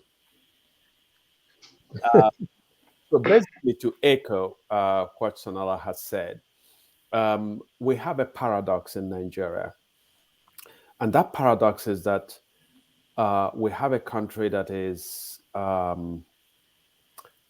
chronically sick and profoundly comatose.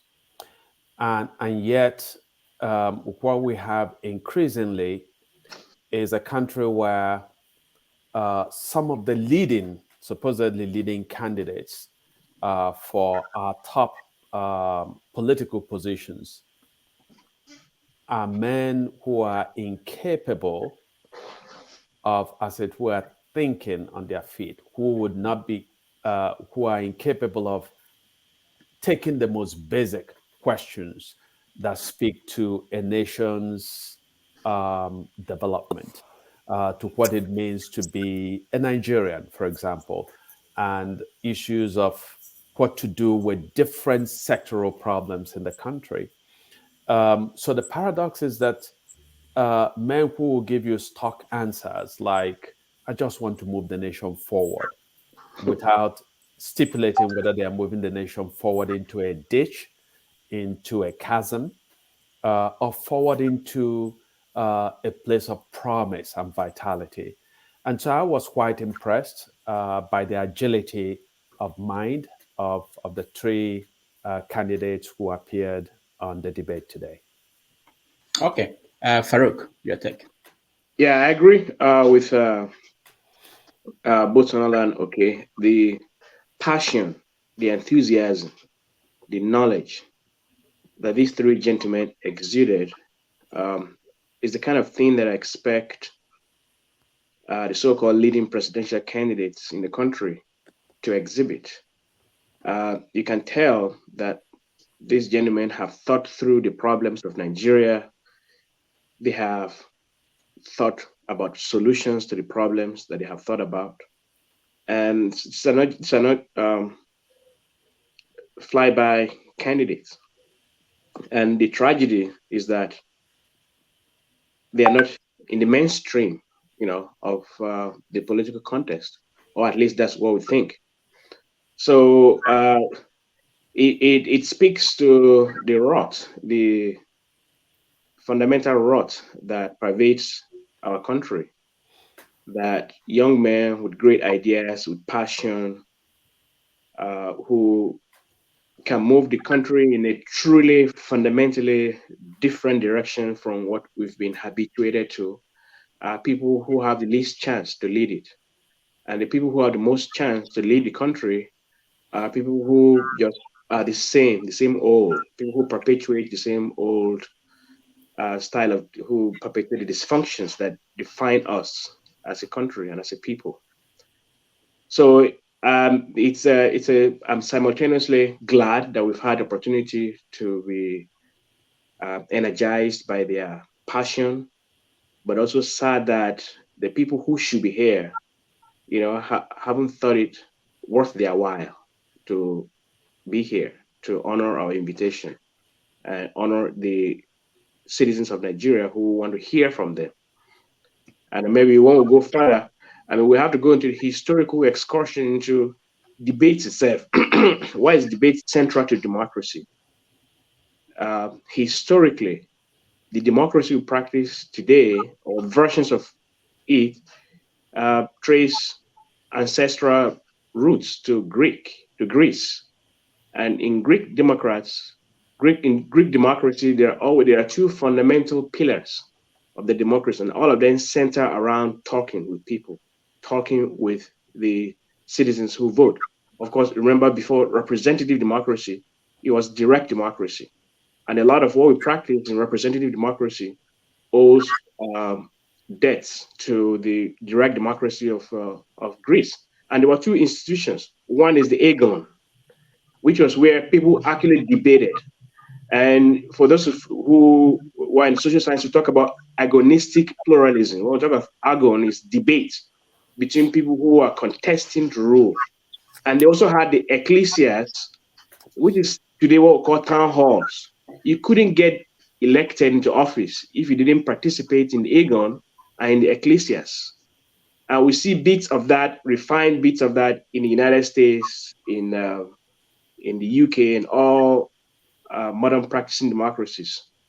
The fact that we have not institutionalized debates in Nigeria have not made it a requirement for participating in electoral contests is frankly a huge disservice to the people who these politicians pretend to rule over or govern. All right. We're going to let our viewers join us in this conversation, but before they do, I want to hear from each of you. What do the people of a country miss if they don't have this opportunity to question their candidates for political offices? I'll start with you, Sonala. I think it is obvious. If you are giving away your daughter in marriage, in our culture, in Nigerian culture, you want to know that family, not just the person to whom you are giving your daughter. You want to know that family. Both families get to know each other, because once the child is given away, once both families are supposed to become one, not two. You cannot know that groom if you've never met him, if you've never spoken to him, if your family has never interacted with his family, and vice versa. It is one key way that our families have always conducted or tried to advance the matrimonial institution. Even more important is when somebody wants to govern a group. If you are trying to govern a group, you want to ask them for their approval. And if you are not showing up for a debate, which is a basic forum for people to get to know you, where they get to hear you, to assess you as a person, you assess your ideas, then you are taking away something central from them. You're demeaning them, disrespecting them. Otherwise, how else do you get to introduce yourself, to sell yourself to them? It is very insulting.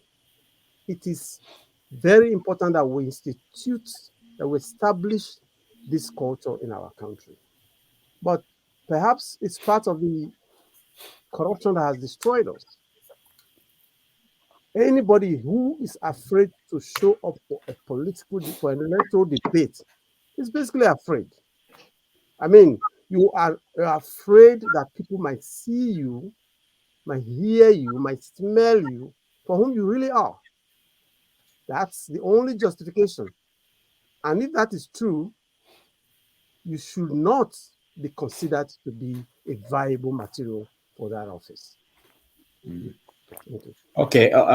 Is there any option for the people? What can the people do in a situation where their candidates or the candidates for these offices are refusing to hold debates? Well, for me, an enlightened citizenry is one that would insist that those who propose themselves as their leaders, must, as it were, speak to their vision of leadership, speak to where they want to take the country and how they want to get there. It's it's Sonola has used a very opposite cultural metaphor, that of marriage, giving your daughter out in marriage. I'll use the metaphor of a commercial, a business transaction. If I had a company and I wanted somebody to run my company, to entrust the running of the company to, and I have, say, 10 candidates who have applied for it, and I invite them to come for a personal interview. And most of them will say to me, no, I'm not going to show up for an interview. Just choose me because I can dance, or choose me on account of me telling you that I'll move your nation forward, or some other tired phraseology that politicians are fond of using. I would not be particularly excited. And I'm appealing to Nigerians. It's very late in the game for a lot of people. A lot of people have settled for those that they are going to vote for. I think that it behooves Nigerians to say to themselves, if I make a political choice out of blind sentiment, because sentiment is essentially blind, if I choose somebody because there is some pat phrase that this person uses, or this person belongs to my ethnicity, or this person is from my religious sect, would I then retain the ability to continue to complain if this person then fails to perform? Or would I not have become complicit in the tragedy of the country, of my life, if I have chosen blindly? So I'm going to ask Nigerians to remember that this is perhaps, without question, in fact, it's not perhaps, without question, this is the most important decision that a country makes every 4 years. And that at this particular juncture in the country's history, where Nigeria is in a very precarious state, that the choice we make at this very moment in a week or so is going to perhaps fundamentally make or mar the future of the country. All right, thank you. Farouk, you teach journalism in America. What do you tell the media? How would the media do their job if they don't have opportunities for a debate, opportunities for interviews, one-on-one interviews with these candidates? How are they going to help the people to know these people who are running for political offices? Well, since we are using metaphors to exemplify and dramatize the problems with presidential candidates shunning debates, I'm also going to use the metaphor of the pig. In English, they say buying the pig in a poke. In Nigeria, we say it's buying the fish in the water. If you buy the fish in the water, you are cheated because it's in its elements. You can't weigh it. You don't know its length, but you pay for it. And when it comes out, you realize that you have been duped. You've been a chump. And that's what exactly this is like. When you have presidential candidates who want to rule over people, in Nigeria's case, 200 million people, and they haven't even made people aware what their programs are. They haven't subjected themselves to the crucible of a debate. You don't know what they actually stand for. They are scripted. They are, a lot of what their manifesto, someone wrote it for them. When they appear in these scripted settings, a public relations expert prepared them what to say. But in a freestyle debate such as what we are having now, or a media interview, you have an opportunity to trip them up, to provoke them to the point that the real then actually comes out. So if you have a democracy where people who want to rule over people, who want to govern people, don't subject themselves to the crucible of debate, to scrutiny, media scrutiny, they are cheating the people that they are governing. They are cheating the system. and they are fundamentally destroying the very basis of democracy itself. Because the New York Times, the Washington Post says democracy dies in darkness. For me, I say it dies in silence, and in engineered silence, in strategic silence. So it's an insult to the very institution that they pretend to be a part of. And I think we should, like my Sonala and okay had said earlier, uh, think of ways. When people talk about restructuring, one of the ways restructuring is this floating modifier. It's an empty signifier. No one actually has infused any specific meanings into it. And I'm going to attempt to do that. One of the ways we should restructure the country or practice of democracy is to institutionalize debates, discussions into presidential contests, into governorship contests, all contests at all levels, so that people have a chance to know who they're actually voting for.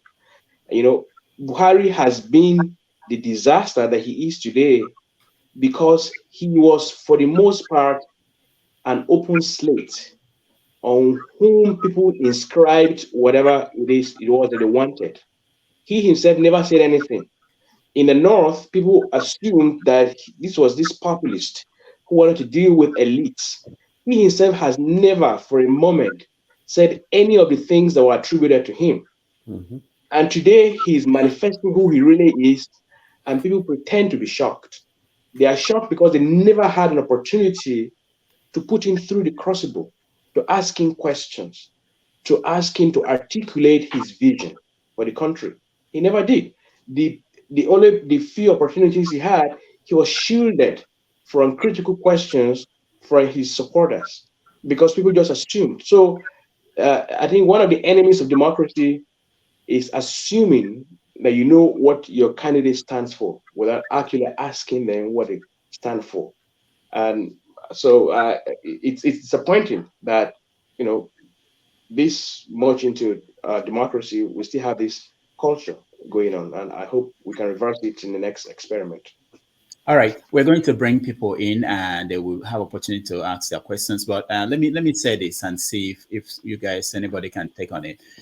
Do you think that there's a connection between this lack of debate culture in our society and what we just saw in this election season, where most politicians were complaining about the way supporters of different political parties are reacting? Do you think that if we have this culture of polite conversations, maybe it will filter down to the supporters of different political candidates? Do you think that that is something that we may be missing because we don't have this kind of culture going? Well, there's no question in my mind that if candidates elevate the discourse of their political practice by subjecting themselves to debates, if they therefore stipulate and define their vision and what they how they want to attain that vision, that you're going to see their supporters align with them on the basis of something substantial and concrete. And therefore, the supporters will be able to subsequently make a pitch, make a case for their favorite candidate based on the substance of what the candidate stands for.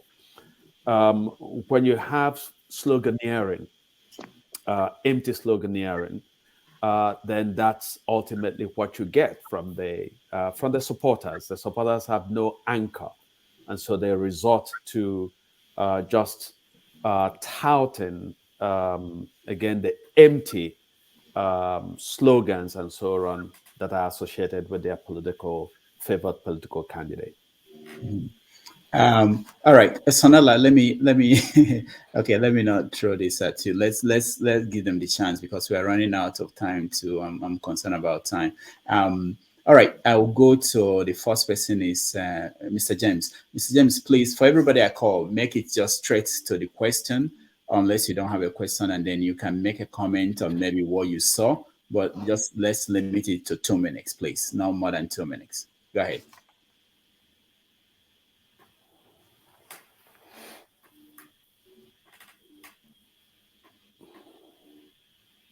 James, you're muted. All right, go ahead.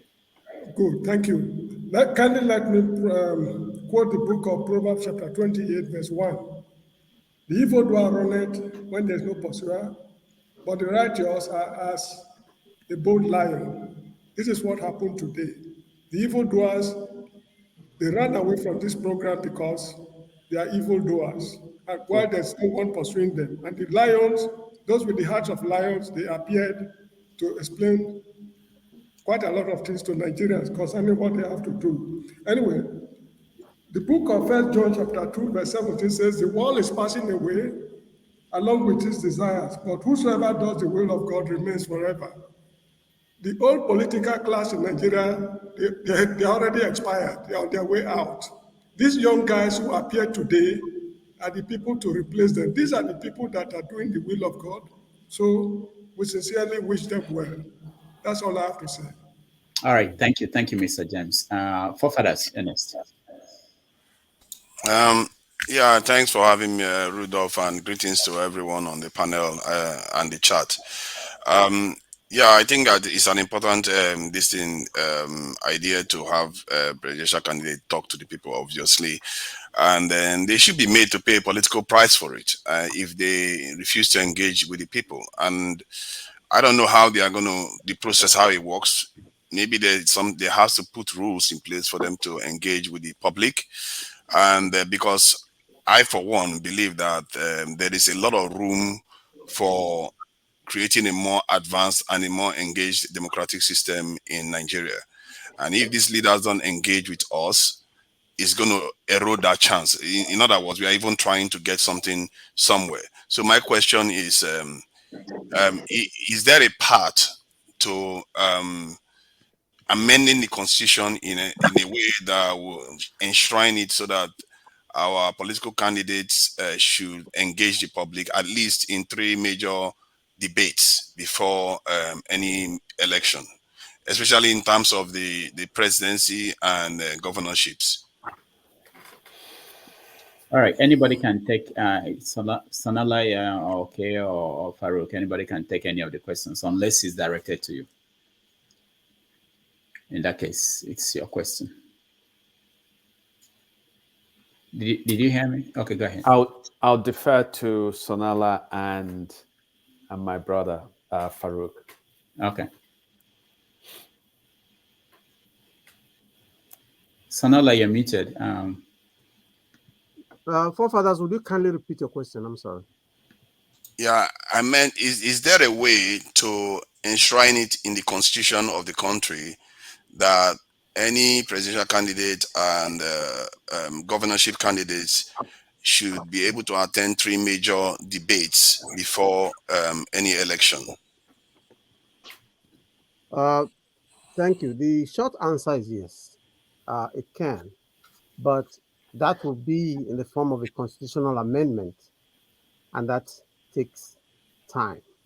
So what I think we can continue to do is to push at the edges of this process to continue to put pressure on the political parties and the politicians, even as we keep an eye on the eventuality of such an amendment. Right now, this is not something that I think you can achieve in a hurry. Thank you. All right. I think so. Okay, go ahead. Can I? Yeah, go ahead. Yeah, this is doable, but I doubt that most of the people in politics now will be favorably disposed to it, because that would amount to some sort of political suicide. If they try to make this legalize or institutionalize debate. We all know them, in the National Assembly, these are people who have no capacity to articulate a thought. They are there because someone put them there, or they have enough money. So if this becomes a requirement of the electoral process, a lot of the people there will not get into government. We have seen members of parliament who are barely literate, and you wonder how they actually got there. So maybe this has to be aspirational. It's very unlikely that it can happen right now, but if sufficient pressure is sustained, for the long haul, I think it just might happen. But we know that it can't happen right now. Yeah. And I think that ultimately, it's the people. If the people begin to punish candidates at the polling booths who decline invitations to debate, then the candidates will figure out that this is what you must do if you take your candidacy seriously. So I agree with Sanala, I agree with Farouk that it's desirable to do this. I'm not sure that a constitutional provision is quite the way to go. It looks like invoking the nuclear option, in my view, for a problem that can be solved through really societal change. So if voters, the reason why I say for presidential candidates and governorship positions is because they are executive positions that are immune. These people are going to go into office and they are untouchable. Yeah, I mean, it's not that, and my argument remains: presidential candidates. I think that it's sacrilegious that a presidential candidate who takes him or herself seriously would be absent from all debates and yet expect to be taken seriously. And so Nigerians, it's up to Nigerians to say, if you don't show up for debates, if we don't know what you stand for, and if you don't have the courage of your convictions about your policy prescriptions to debate them openly with your peers and with other contestants, that we're not going to take you seriously as a candidate. So that's really it. But beyond that, if candidates debate, and even if they give a great showing, there is no guarantee that once in office they are not going to renege on some of the commitments that they have made on the debate stage. All right. Thank you. Thank you, guys. Rudolph, I wish to quickly add something to what both Go ahead. gentlemen just said, particularly Farouk. The question of the legislature. If you are expecting something truly novel, something great from the Nigerian National Assembly, you are not paying any attention. Today, not tomorrow, today, go to the website of the National Assembly, nas.gov.ng. Go there and spend 10 minutes.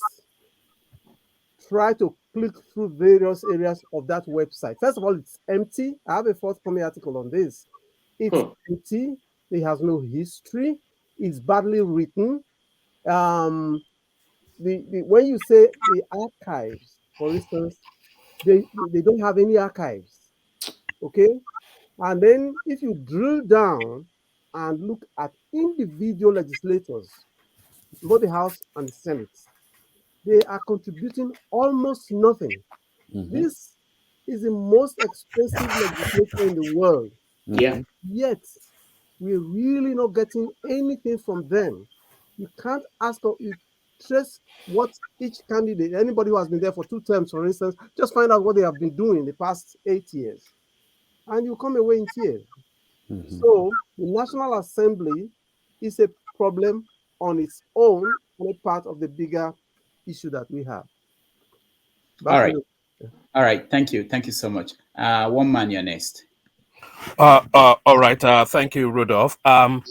So I really came into the conversation when Farouk was talking about the etymology of the sorry, let me bring myself. So I really came into the conversation when Farouk was talking about the etymology of the word politics.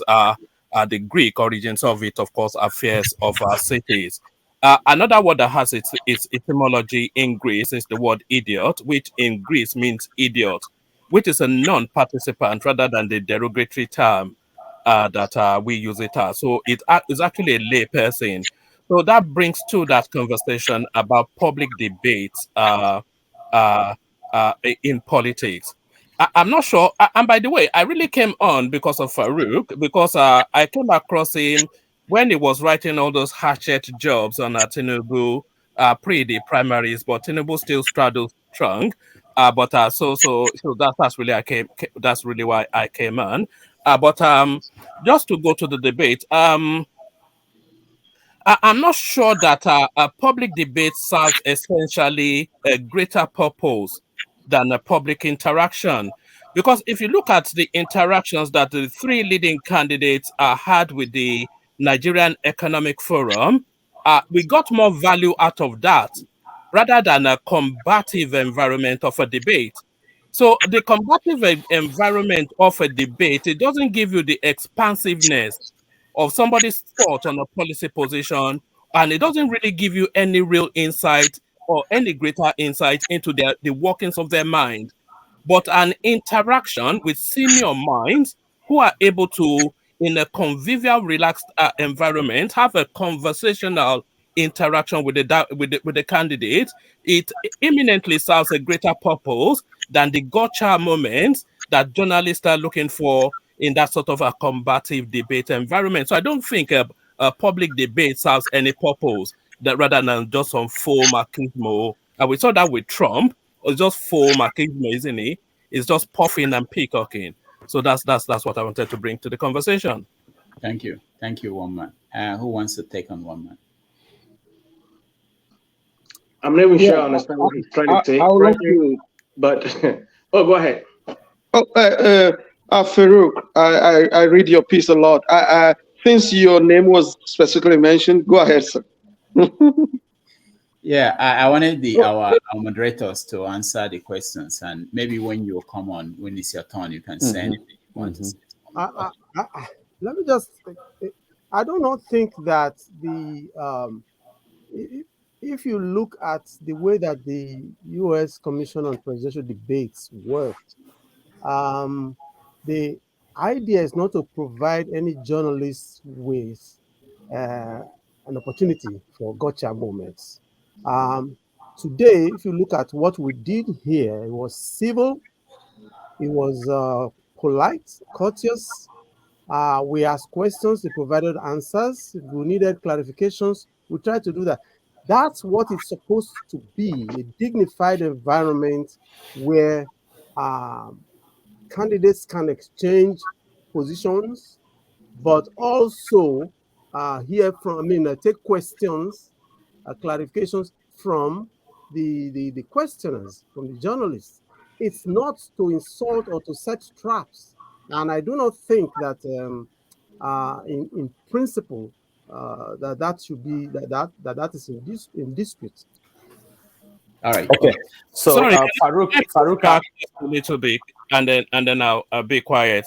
The point that I am making is, rather than have a debate where you have all the candidates lined astride, and then they're trying to one-up man each other, I think a better, more productive way is to have a candidate as a sit alone, and then you have senior minds interrogating him. You get more value from that than that combative debate environment. That's the point I'm making. okay. Let me because I'm really keen to hear how Farouk responds to this, because I think that he provoked the original question. But let me sort of say that one man went to what? One man went to Mo. One man went to Mo. Okay. So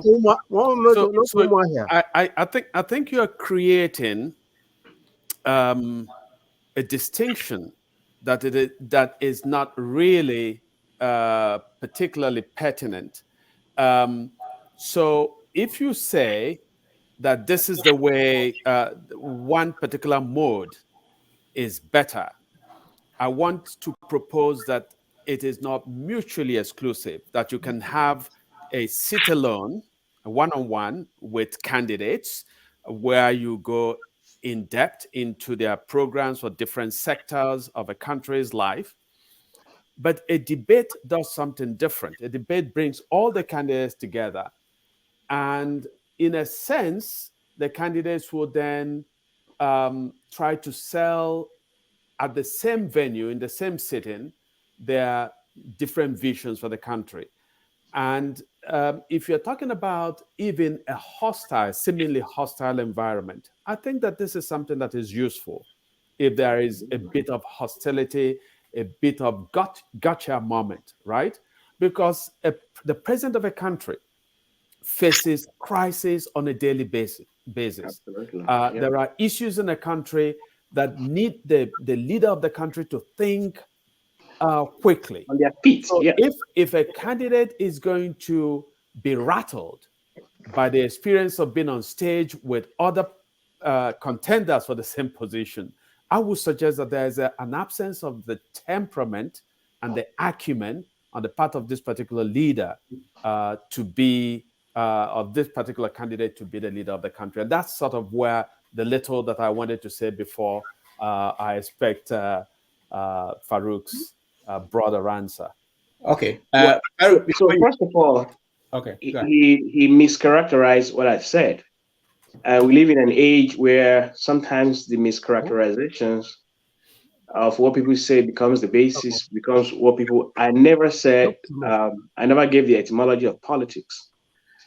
What I say was agon, A-G-O-N, and ecclesias. These were two important structural props in Greek democracy when it was direct democracy. The agon, A-G-O-N, was a debate between candidates, and it was often fierce and vigorous and passionate. People who wanted to rule appeared and exchanged ideas. And then there was the ecclesias, which is what we would today call town hall, where the candidates interacted with the citizens that they wanted to rule. So I'm saying that current forms of democracy derive inspirational strength from these examples. So I never gave the etymology of politics, and there was nothing remotely close to what one man mischaracterized me as saying. So debates, and I think captured this very brilliantly. The debate, the form of the debate, the vigor it inspired, the cross-fertilization of ideas, bring out the totality of a person. Who is talking? No, I think it's mute, please. I'll have to. Yeah, I muted the person. Go ahead. Okay, it brings out. We are as human beings. We represent. We embody a multiplicity of impulses. We represent different dimensions. So it's not just your responses, your scripted responses to questions that defines you as a person. We want to know your emotions. How are you able to handle difficult questions? How are you able to handle provocations that come? That is what being president requires. So in a debate setting, even those gotcha moments. I wrote an article recently about Kwankwaso's what I call superhuman restraints, when he was asked questions that appeared on the surface to be very ridiculous.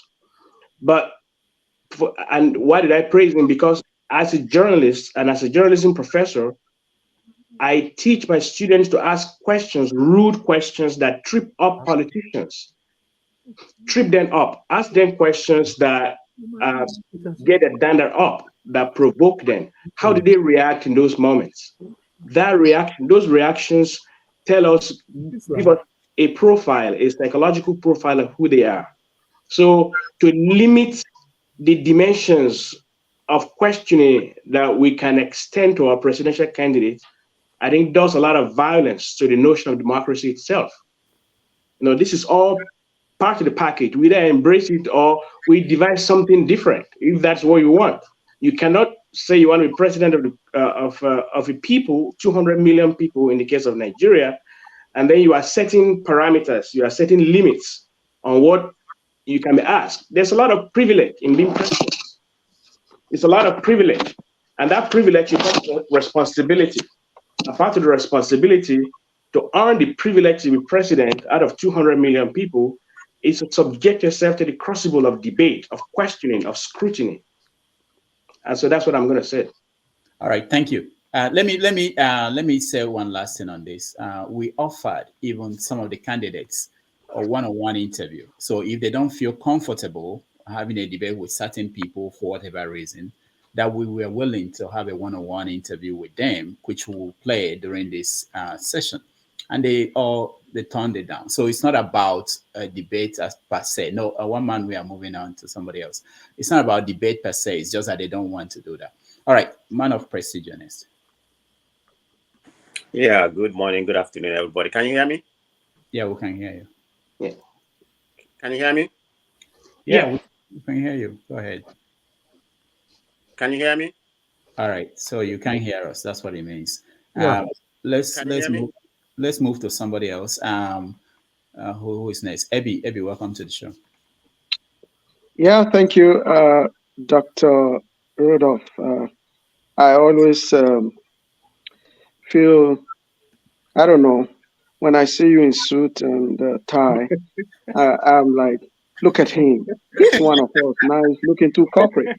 Even Professor Perugi is not in suit. But it is what it is. Hold on. You said something very important, because when the candidates came on, they were, one of them, before we came on live, they were saying, am I going to dress up the way you are dressed? I said, look, you guys are settled. I'm still building my career. You know, Baruch is settled. Everybody's settled. I'm still starting my It's okay. It's journalism 101, right? You gotta look clean.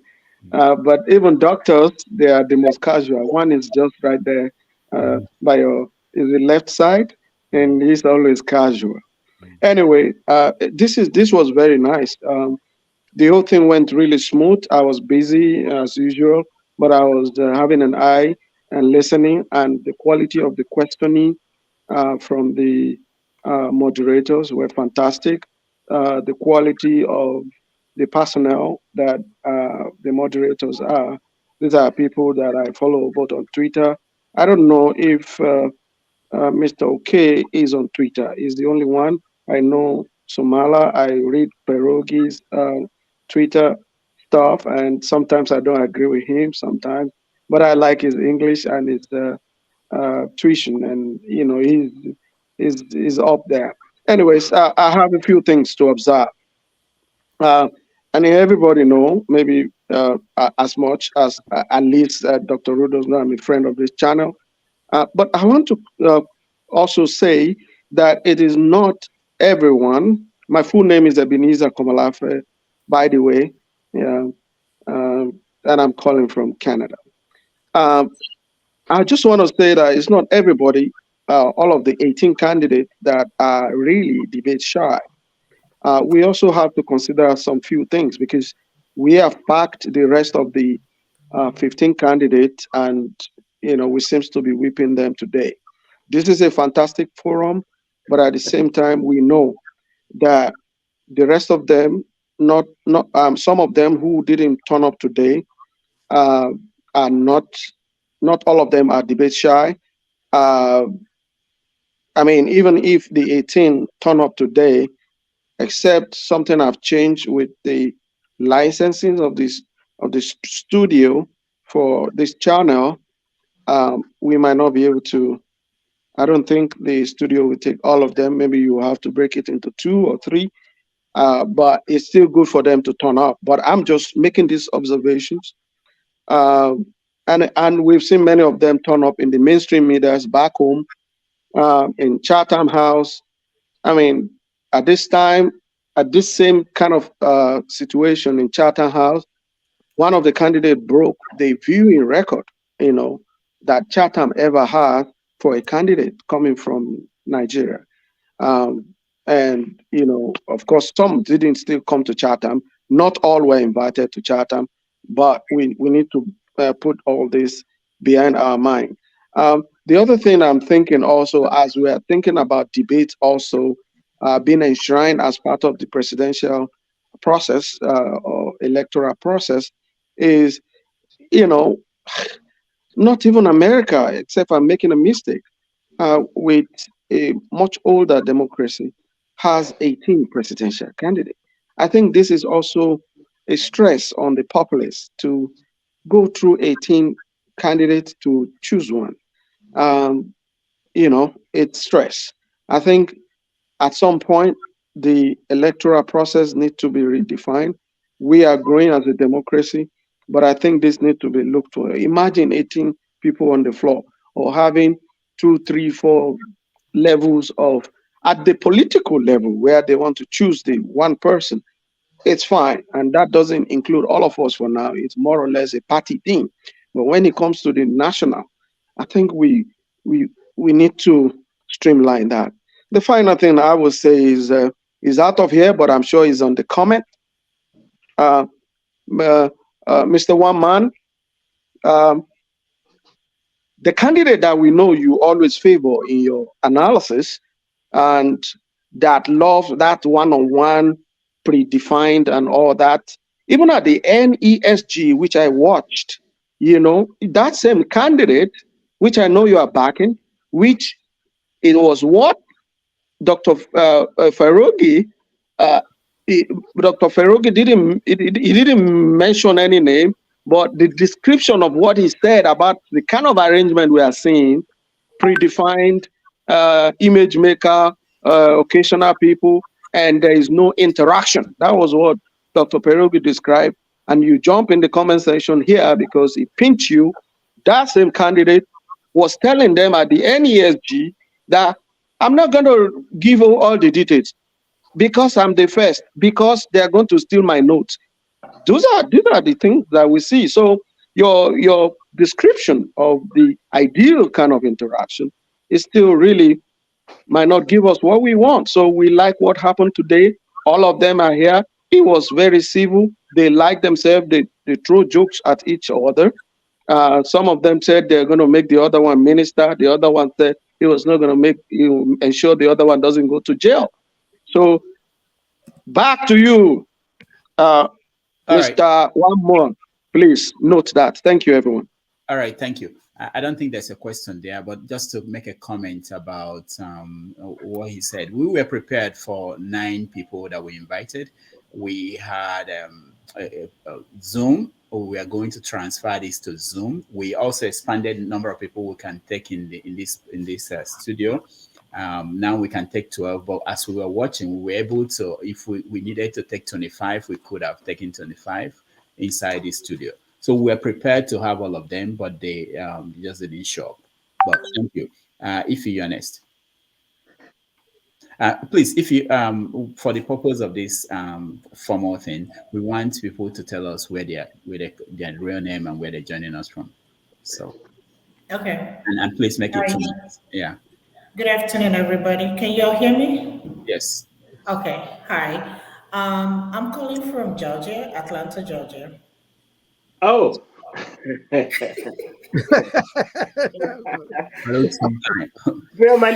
You're my next door neighbor.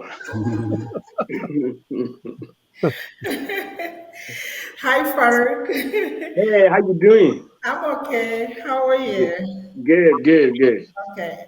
I'm not a politician, but I'm interested in politics. I don't plan to become one day. But I have a question. It's not. It's one of the things they brought up during the debate, and that is one thing that has constantly. I'm trying to figure out why we are still struggling in Nigeria in terms of crude oil. We are, I would say, crude oil dependent or petroleum dependent in Nigeria. I won't even say energy because we don't even have energy. But my question is this: we have 3 refineries, if I'm not mistaken.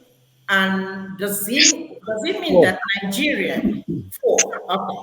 Does it mean that Nigeria as a country cannot fix any of that refinery instead of giving Dangote contract to build a new refinery altogether? So I'm trying to understand that scenario. Why can't they fix at least just one? I was talking to my sister the other day, and she said they have to wake up around 3 a.m. to go and look for fuel. so that they can, drive around and then, put in the generator because of the electricity. And this is very risky. So I have a coworker here that she's from Venezuela. They have crude oil. We all know that. And she said that easiest thing they can get over there in Venezuela is crude, is petroleum, gas, fuel. So why can't the same thing happen in Nigeria? I still don't understand that. But okay, if you can just answer that question, Farouk, any of you guys, and so I can understand this. I'm still trying to wrap my head around it. Okay. I think one of the presidential candidates, Adebayo, did give a very clear and cogent answer. The destruction, and I use that word advisedly, the destruction of Nigeria's 4 refineries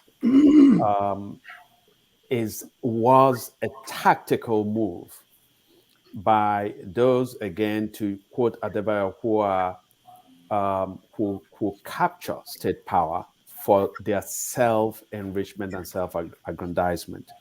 So this is by design, okay? Every year, beginning with Abacha's time, money has been voted for turnaround maintenance of Nigeria's 4 refineries.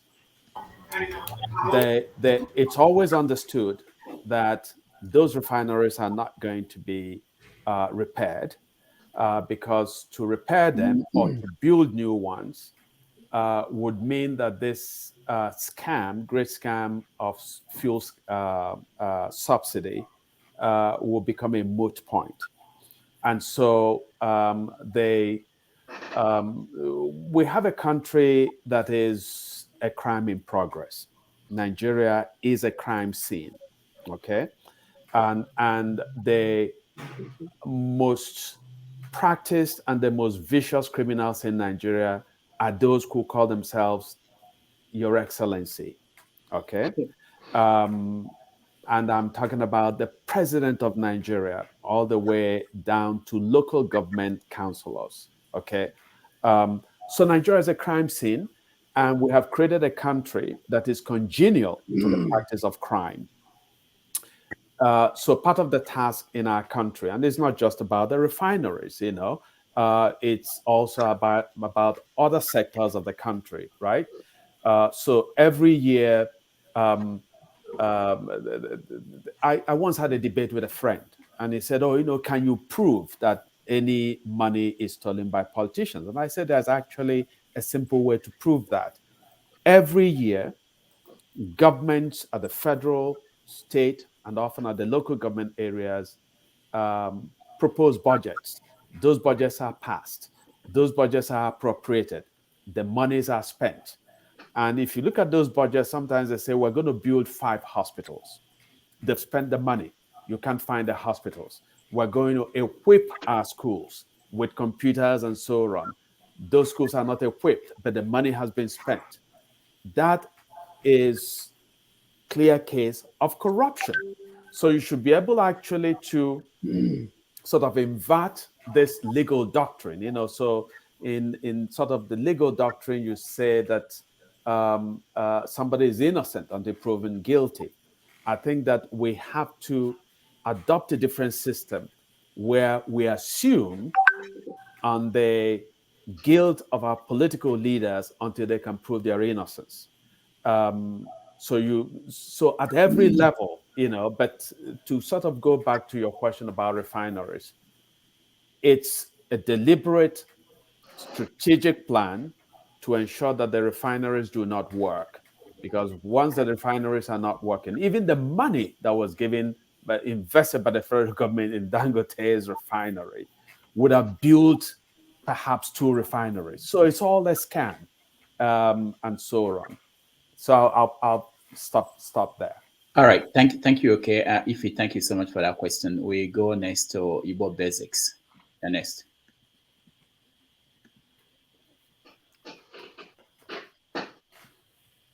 Unmute yourself, please. Yes, I just did. Hello, everyone, and particularly to the person I will call a master, Okendibe.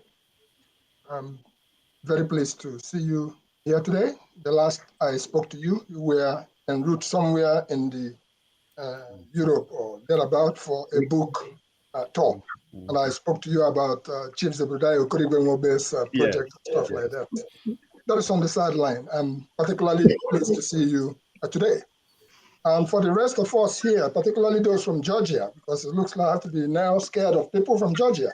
Because it was 42 years ago, I was vice president of student government at the University of Arkansas at Pine Bluff in Arkansas.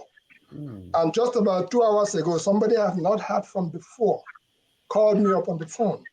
And he said, this is from Georgia. And I remember what you said 42 years ago when you were running for office. And the statement you made was a broken plate has no mekwatarism, or your mother told you about abokburekbu. It's like, I'm like, somebody from the past. What am I saying is that we all got to be careful the things that we say, because it follows us for the rest of our life. That was the case of the Ihemedi, whichever way you take it. Now, for today's occasion, I carefully watched some of the portions, and they touched upon a lot of security, and they touched upon also lingua franca. I heard you guys talking about the language. That's where we are coming sometime. My name is Alexander Iheke, not Igbo Basics. But Igbo Basics is a publication that I started in 1995. And a lot of people come to know me as Igbo Basics. That's not my name. My name is Alexander Iheke. I'm from the state of New Jersey. And I've had the privilege of working with our dear brother, Rudolph Okonkwo, Dr. Damages. So it's indeed a privilege to be here today. Now I'll go straight to what my Farouk and our brother Sanola, and maybe I have not met you, but somewhere along the line we all meet. We are all soldiers here. Straight to my comment today, it goes to the issue of security and then the issue of languages. And on the security issue, based on what is happening currently in Nigeria, it goes to, should there be something done where a section of the country is being threatened by renegade Judas and fearmongers, which, by the way, a bunch of our leaders are also fear merchants. What is it that can be done that the situation where a section of the country is being threatened, seriously being threatened, on 1 week to go for elections, so that in due course, nobody would have the opportunity, would have the guts to threaten a whole country? Because I believe that if the Southeast is threatened by lockdown, by shenaniganism, by whatever you call it, and Lagos is being protected, should the Southeast not also be protected so that in the next 1 week, people will come out and actually exercise their franchise, which is the civil responsibility? I know that the Obidati movement has spoken about that situation yesterday in depth. So I'm bringing it to this panel to try to shed some light and have a little bit more understanding. On the lingua franca issue, sorry, no, we can't. We don't have time. There are a lot of people waiting, so we have to stop. Let me conclude with my lingua franca issue. Should not really be so much of a question, because we do have every section. We have English as what we know to speak. Do we have a national presidential debate panel or an institution that can handle that? Going in line with what my brother Eddie said from Canada. All right, thank you. So for those who are coming next, please, one question. We are out of time, and we are going to leave here in another 20-something minutes. So please, we want to get all the people who are already in the studio to get the opportunity. So one question. Who wants to take this? Anybody? This is marginalization with the minorities. Only when we reach our time, they go say, 1 minute. This is not. Now today, doctor. This is, Well. I'm protesting on behalf of the minorities. I'm protesting. All right. Who wants to answer? Faruko, Sonala, okay. Who? Anybody? I'll defer to Farouk and Sonala. Okay. Well, I think Solana hasn't spoken in a while, so Okay. I'll I'll defer to him. Unfortunately, he doesn't have. Let me see if He's he's muted. okay. Go ahead, Sonala. Unmute yourself. You have to unmute yourself. Yeah. I tried to do it here. I couldn't. So He's still muted. Okay, now. all right. Okay. I was I was saying that I'm actually waiting for another one, so I don't want to take too much of two people. So if Farouk wants to go with Igbo basics, I think he should go ahead. Okay. Okay. Frankly, I'm not. Is it about language? Is it a language question? Okay, you are muted. In language. Okay. Oh, okay. The Southeast, I think, the situation in the South. I think he was talking about the lockdown of the Southeast, the security, and so on, the security situation. Yeah, well, I confess that I'm not up to speed on that. But if what you say is accurate, that's condemnable. No part of any country of Nigeria should be put under forced lockdown, especially in time of elections. So I condemn it. If what you say is accurate, I condemn it, and the government should forthwith withdraw the lockdown of the region so that people can have the right to vote and exercise their civic duties.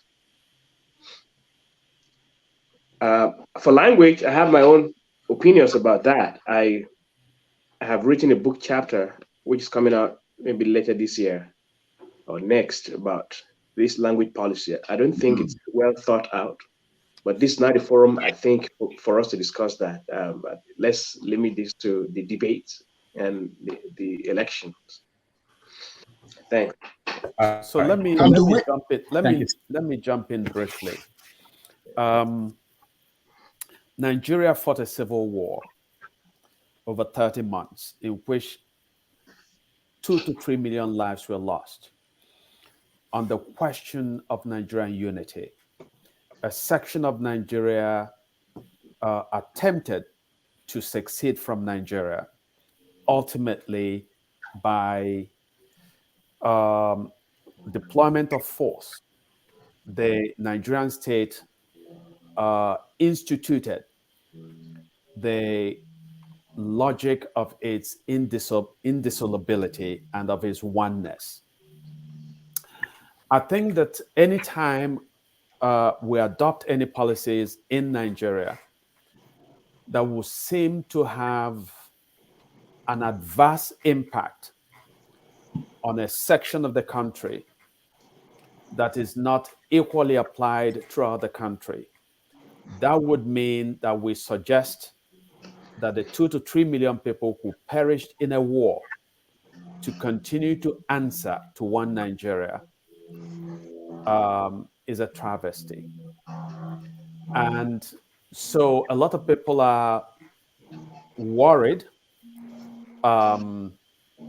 justifiably so, by the seeming movement of military assets into the Southeast, and therefore by the understanding that there is a militarization of the Southeast, which people are reading as an attempt to intimidate voters from that area of the country.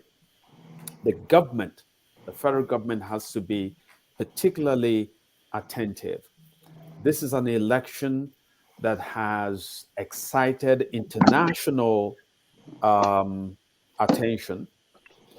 Any suggestion that that election is not free and is not credible through an act of commission or omission by on the part of the Nigerian government will be tragic and will end up ultimately delegitimizing the forthcoming elections. So that's one part of the problem. The other part of the problem, which perhaps has provided the government with a kind of justification for bringing in soldiers and other coercive elements into the Southeast, is the idea that there are elements of the IPOB who are determined to deter elections holding in the Southeast, who continue to proclaim that there will not be any elections. So this has given the government cover to say that what we're doing is to ensure indeed security. But of course, when it's having a chilling effect on the people, when people are afraid to come out, then that's something that the government has to think about carefully. My one last thought is that all of this development speaks to a certain sharing competence on the part of the government, because when you have such a challenge, you think proactively. It is not this late in the game that the government then makes a move that people will see as precipitate and as designed to perhaps handicap a political party or a candidate or indeed an entire section of the country. That's where I'd like to stop. All right. Thank you, Alexander, and thank you. Okay, let me. There's a question I want to take from the comment section, because people are also commenting there and making asking questions. Okay, this is from Kulata, and he wanted to know what value is a debate that is in English in a nation where 133 million people live in poverty. Winners of our elections since 1999. They have avoided debates and have been rewarded. So that's the question he has for the moderators. Say that again. That what is the value of a debate that is in English in a nation where we have 133 million people living in poverty? I mean, I want to believe that poverty also means that they don't have access to the English language. Yeah. Mm-hmm. Yeah. And we are the winners of our elections since 1999. They've all avoided debates. What is the value of this debate that we are demanding that they should show up and be part of? So anybody can take it. So Farouk, yeah, I mean, I think that's a very crudely instrumentalist understanding of debate that by itself is going to bring about poverty. I mean, it's going to solve poverty problems. That it's going to suddenly get people who are not literate be literate. No, we are saying that we are practicing a system of government, and that system of government has its structures. And one of the structures of that system of government is debate. It's central to its success, to its running, and so to suggest that it doesn't do anything, frankly, sidesteps the issues at point, which is that you cannot have a democracy where, but I like the point that someone made earlier, which is that there's some sort of debate has taken place, some sort of conversation has taken place, but it's at platforms that are predetermined, where they sort of back and forth and rhetorical crucibles that they would have gone through in this kind of setting, didn't take place. So I mean, we are still evolving as a country. We are not where we are supposed to be. But I get that there are a lot of people who do not speak English and who will not benefit from this debate. But the solution to it is not to stop it. It is to keep going. I made a point in a previous article that although people have said repeatedly that Nigeria is a country, not a nation, which basically suggests that we are a people of different ethnicities, different religious orientations, who are just brought together by the British. while that is largely true, what is also true but barely acknowledged is that a nation is emerging out of the rubble of whatever, out of disparity. A nation is emerging. A lot of young people today see themselves more as Nigerian than the ethnic groups they come from. Meet an average 18-year-old or 20-year-old from any of the major cities. They are more Nigerian than their parents. And it's not because of anything we have done, it's in spite of all that we have not done. So we live in a separatist nation. We live in a nation that is torn apart by divisions. But at the same time, in spite of everything, the next generation is emerging and they're completely different from how we are. So we have an obligation to make this country work. Those of us who are placed in positions to help in this process should not stop because it's happening. And a few days ago, I had 3 visitors from different parts of Nigeria, living in the United States here. Two of the 3 visitors, 2 of them had their children in Nigeria, and they all met here and they were having a conversation. And they're from different parts of Nigeria, but they were united more by there's a growing repertoire of cultural symbols that are being relentlessly produced in Nigeria, to which young people, subscribe to, so almost without even thinking.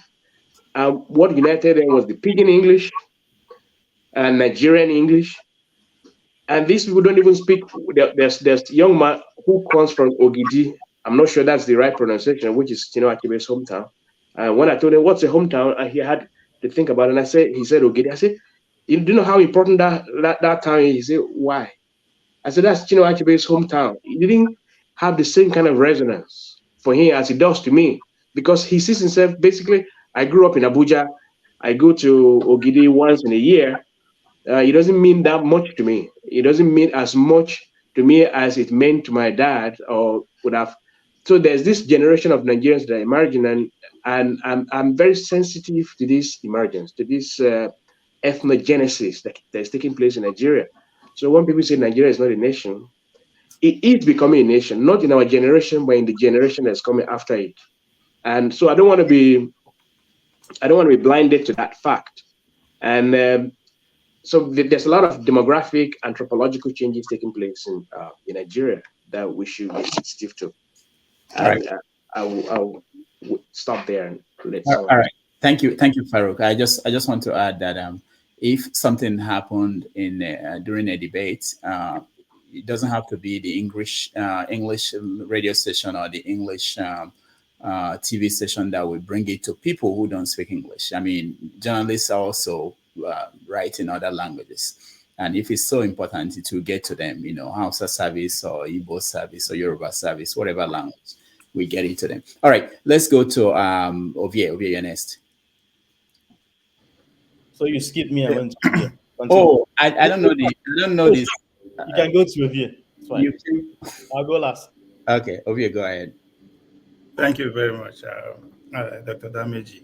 I must confess, I did not actually watch nor listen to the debate. I get caught up in other things, but I'll follow up. I joined the conversation when Mr. Oke David was talking about the debate. As much as I want to agree with him, but about his own submission about the debate, I hope by this time next week, the conversation will shift from why the elephant in the room Tinubu attend, why attend to more factors that actually give him that effrontery to say, you know what, I'm not going to attend this debate, I'm not going to talk to these people. If you want to go into that, yes, I will agree with Dr. Damage saying that it's not just going to be in English, or that tribes and languages we connect to, it is so important. But the fact remains that, as of today, what is the reach of that debate? What in terms of all the coverage come together? 20% of the population of the people that will actually vote, right? Bola Tinubu, with his investment in media, can easily cover that. He can be in 5 places at the same time. So he can decide to say, you know what, I'm not going to go based on that. Another factor is, again, who is or who are the people organizing these debates. A country where statistically, they say, what, 65% of their population are the Nigerian youth, even within the voting population, 18 to 45 are what, 40% of the total. So imagine if the youth actually come together and organize such debates. With people like Tinubu say, "Oh, I'm not going to attend." Can you actually bluff about 60% of the voters just like that? Or women, for instance, who have what, 49% of the total population who are going to vote. If I remember clearly, that of America was actually resuscitated again after 16 years of not, the presidential debate by women of League voters in 1976. So who is organizing it? Because that's one of his Tinubu's excuse, that I don't trust the people, the organization who's putting this together. As somebody who is a practitioner in that industry, I kind of understand what he's saying. He know what can go wrong. So it can afford to say, I am not going to, go that route. So going forward, I hope the conversation will be more serious than the importance, or if it's not important. So, Mr. Farouk, I kind of let me not say I disagree with you, but I'll see what happened transpired at the Chatham House in terms of Konkoso from a different angle. I appreciate the fact that you encourage your students to ask questions that are challenging or throw wherever they are aiming at of their game. I also appreciate that. But another angle you should see from is that time and who also have to be factored in. This is a man who has been in this business for the past 30 years. You think he would just wake up from Kanu and head to London without expecting such a question? No, that's not going to happen. So he will premeditate how he's going to respond to such a question. And at a time whereby the medias are shying away from him, what a better place to bring the media attention to him. Media were forced to talk about him, whether they like it or not, when he responded to that question, the manner in which he responded to it. It drew people to start paying attention to his credentials, his antecedents, what he stands for. Okay, So, Obie, we're running out of time. Round up, please. Yeah, and rounding up is to actually respond to Igbo Basics question regarding Samuel Ekpa. I might be wrong, but I think there's a rumor somewhere that the federal government actually approached the Finnish representative in Nigeria regarding Samuel Ekpa, and there's actually a debate, a conversation going on within the Finnish government cycle. All right, thank you. We're totally out of time. We have radio stations and TV stations that are connecting to this, and we told them 3 hours, and it's we have about 7 more minutes. So what we're going to do is, because we started late a little bit, we take the people who are in here quickly, just questions, please. Not, this is not the typical shows we do during the week or during the weekend. So anybody wants to comment to Ovie's comment? Anybody? Is any need? All right, H.O., you're next. Everybody they talk with it, they their mouth. So me I go talk my own. That's 1 minute. Augasa, you give people more than 1 minute, not breathe that leg. Anytime I want to talk, you just start with your own match break. Let's just do 1 minute. Anyway, to my brothers and sisters that organize this, I said thank you so much. This is a good step in the right direction. And it is obvious that all those wicked people know that it is not business as usual from now henceforth, because we need to build a new Nigeria. And to my son Sowore, I say thank you for not disappointing us. It was obvious we were very tired, but because of the regard you have for us, Nigeria, you still come up to show up to tell us that you are always there for us. So if nobody observed that, I did. And I say, thank you. You didn't let us down. Because of you, I not go church today. And I'm grateful you did not let me down.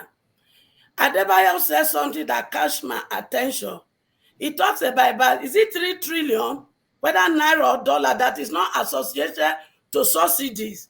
And that money that they collaborate anyhow. And we are crying for hunger.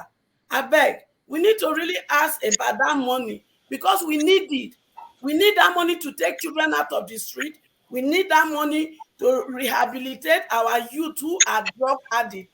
We need that money to create jobs for our youth that are jobless. Let's look for that money. So, Mona, bring Adebayo back, make it tell us about that money. Thank you. Thank you, Echo. Thank you so much. Ike, just 1 minute. If you have a question, we prefer that. Yes, I have a question. Good afternoon, everybody. Like I told you yesterday, I didn't follow, but I have a question for the moderators. I want to ask, did they talk anything about the wastefulness of entourage, where the president is traveling? Somebody is holding his pen. Another person is holding his umbrella. Another person is holding his wristwatch. Another person is holding one phone. Another person is holding one phone. And he will go to any 2 or 3 states, take a governor, go to the National Assembly, take senators and House representatives, and take one traditional ruler, one chief, or 2 billionaire. You know, this is on the expenses of Nigerians. So I don't know if did any of them talk about how do we stop this? Because this is eating too deep into Nigeria. This is the people's money that they are being wasted on the name of going outside Nigeria for whatever reasons. I don't know. So I don't know if any of you have anything to say about this wastefulness we see both in the federal government, both in the state government, and even in the local government. Thank you. All right. Thank you, Ike. Who wants to take that? So now that we've been a while, we heard from you. Okay. Anybody can unmute yourself.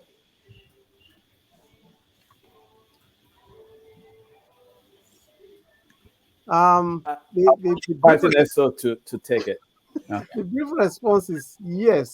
In general, the candidates who were with us today did cover the question of in a broad strokes. We didn't have time to explore a lot of things, so we were we try to keep things short. Yes, we've had wasteful governments, we still do, but instead of what we discussed today, may I take this opportunity to refer you to the website of the Auditor General of the Federation, and perhaps better still to the website of the Auditor General of your state, whichever state that is. If you don't have the website, ask me, send me a message, and I will send it to you. If you read the audit reports of the past, any audit report of the past 5 years of your state, and you don't weep, I'll be owing you something. There is a lot in terms of wastage, in terms of outright looting at both the federal and state governments. And the question is, what are we doing about it? So you're right. These questions are there about wastage, a lot of it, perhaps far more than we know so far. All right, thank you. Thank you so much. Dr. Danladi, you're next. Just a minute, please. Make it 1 minute. Yeah, so mine now, I don't think I will talk much. I was impressed with the discussion because the ideas they are also bringing is also good to defer, because even if they don't win the presidential election, I think we are being aroused to consciousness and discussing the problems that we have in this country. I'm happy because I told you that this is going to be my first time to vote for a president in this country. I've made up my mind. I'm going to vote now. It's unfortunate that I didn't do in the past elections. And simple truth, just like yesterday, I told you people, I don't believe the system works. I don't even believe whether my vote will count. I always have a PVC, but I've never voted. But this time around, let's try and see whether we will not continue to sit on the fence and see if something will happen for the better.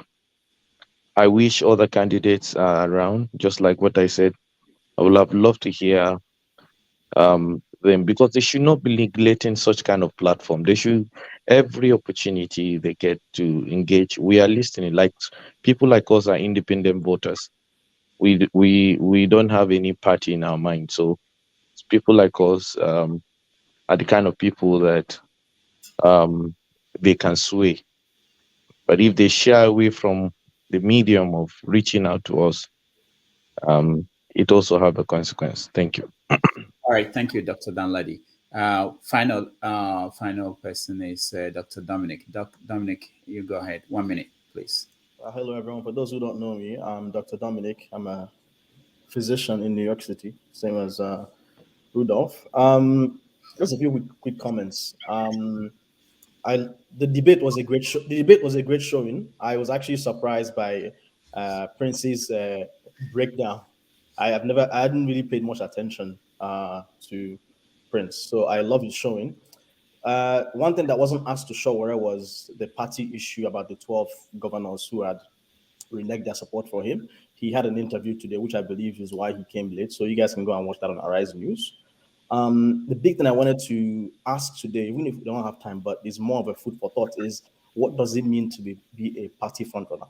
If Sowore was in PDP or in APC, wouldn't he be considered a frontrunner? If Tinubu had decided to run in AAC or some party that doesn't have a name, he obviously will not be a frontrunner. So the concept of what a frontrunner is this something that is pushed by the media? And how can we generate a level of consciousness where people get to see the candidates for who they are, rather than what or whatever platform or whatever means they've used to push themselves? That is a big question that we have to ask ourselves, because what the concept of frontrunner does in this Nigerian election is it pushes people who sometimes may not have ideas, but because they they skip all the hard work and just jump on a party that is already being funded, be it through state capture or through illegal means. It gives them some level of exposure that they have not worked hard for. That is the one thing I wanted to mention. One quick thing which OK did not address was the NNPC issue. And just to cover it in like 2 sentences, if Nigeria is able to refine its oil, there will be no opportunities for ships to move in the high seas, claiming they're importing fuel, which is how some of them get siphoned out. There will be no opportunities for people to monopolize the industry, like pushing an idea that you need a private entrepreneur like Dangote to be able to build a refinery. So the ability of stifling this, refinery allows opportunities for corruption to take place, which is what I was expecting OK to break down a little bit more. All right. Thank you, Dr. Dominic. For those who are sending questions, it's unfortunate we can't continue. We can't take the questions, but I thank everybody that watched. I will give opportunity for Farouk and Sonala to make the final comments. Okay, start. You're muted. Okay, yes. Well, it's been such a delight. It's been fascinating to be part of this conversation today. I think that it opens up a vista to what is possible in future.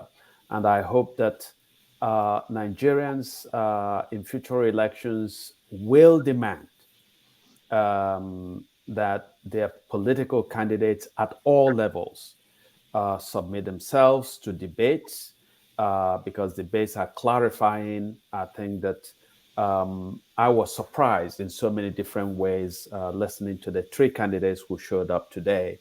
It actually made me a lot excited about the prospects of our country. You see that there are actually people who are capable of exercising their mind and the imagination. And so the country is in a good place. Sadly, some of those who are, as Dr. Dominic said, who are leading candidates do not exemplify this tradition of eloquence, of vision, of imagination. But it's hopefully Nigerians are paying attention. I hope Nigerians become less innocent in the way that they make their political choices. You would not, if you had a small business, even a small business, just blindly give it to somebody who is able to dance or who says a pat phrase like "I'll move your company forward." And so a nation, a country is far more complex than any business, particular business. So we should not be indifferent. We should not be blind in the way that we make our political choices. And somebody had asked a question whether I was on Twitter. Indeed, I am, with my name at OK Ndibe. So you can follow me there. I write a column that comes out more or less weekly on Nigerian politics and other issues. So it's been such a delight. And thank you, Rudolph, for the opportunity. And thank you. Somebody had called me a master. I want to be on record to say that I've always told Sonala Olumese that he's actually the master. I began to read Sonala from when I was in secondary school in Nigeria. And a lot of the intricacies of writing, of analysis, I learned from him, and I continue to learn from him. And thank you for your grace and your integrity and credibility. And Farouk has come up and has become a force of nature in the country, again, exemplifying integrity, exemplifying that the kind of metal that we need in the country in taking ethical positions on issues in our country. So Farouk, I'm a big fan of yours, and it's been such a delight to co-moderate with both of you. Thanks. Thank you so much. Thank you. So Farouk, you're next. Oh my gosh. Well, what do you say after this magisterial ending by Professor Ndibe? I mean, it's a joy, it's a delight that I have the privilege to be on the same space with these great names. Just like Ndibe had said, I first read Sonala in my high school English essays, and one of the essays we read, I don't remember what it was, and I reached out to him and talked. He doesn't even remember.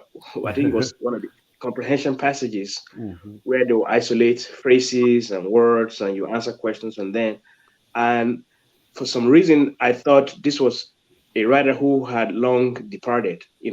I didn't think he was still. So when I started reading him, I was like, is it the same? So I had to go back to the high school textbook, and I realized that he was the same person. So, and but he started writing really early, in his career. So when I told him that, when I read those essays, I thought this was, in America they talk about the dead white man. So I thought it was some dead, right Nigerian. They pretended. So you are still around. He said, well, I started really early. That's what explains it. So it's you can imagine the honor that it's been of my life to have the privilege to interact with him, both outside of this debate and in here. And in debate too is one whose prose, who the beauty, the mellifluous flow of his prose, has preceded him. And anyone who reads Nigerian newspapers, reads not just for the content but for the beauty of his prose. So I recall someone saying he both attracts and distracts you. He attracts you by the content of his writing and distracts you by the beauty of his prose. So you don't know where to go. Should I concentrate on the content, or is it the stylistic beauty of his presentation? So to be here along with them is a privilege that I don't take lightly. This is a great platform, and I hope that we can make this happen for subsequent elections or subsequent national events that happen. It's not just when elections happen that we should have debates. I think we should institutionalize this and ensure that at specific periods in the history of our nation, we pause and ask questions to people who make policies and invite the input of everyday people in this discussion. And Rudolph Okonkwo has, of course, everyone knows him. It's the rightness and richness of his sense of humor. It's one that we are blessed to have. And thanks for making this possible and for bringing these sages together and bringing small fry like me to be in the midst of these greats. Thank you so much, and I hope that this continues. Thank you. Now we will listen to the great Sonala. Thank you very much. I'm humbled. I really want to thank those people who couldn't join us in the studio, who wanted to comment, run comments or ask questions, but who could not get in. I didn't know that 3 hours would wind up being as short as it turned out to be. When Rudolph first proposed 3 hours, I think I screamed.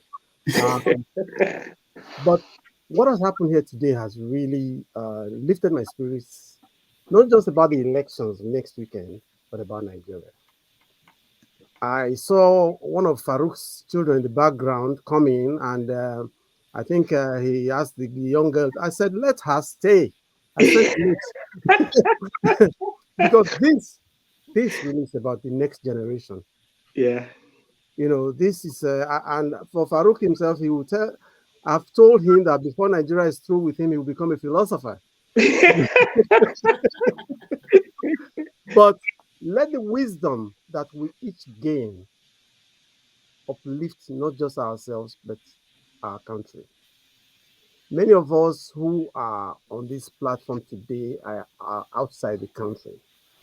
I think somebody asked Farouk earlier today whether he will be going back to Nigeria or he can go back to Nigeria.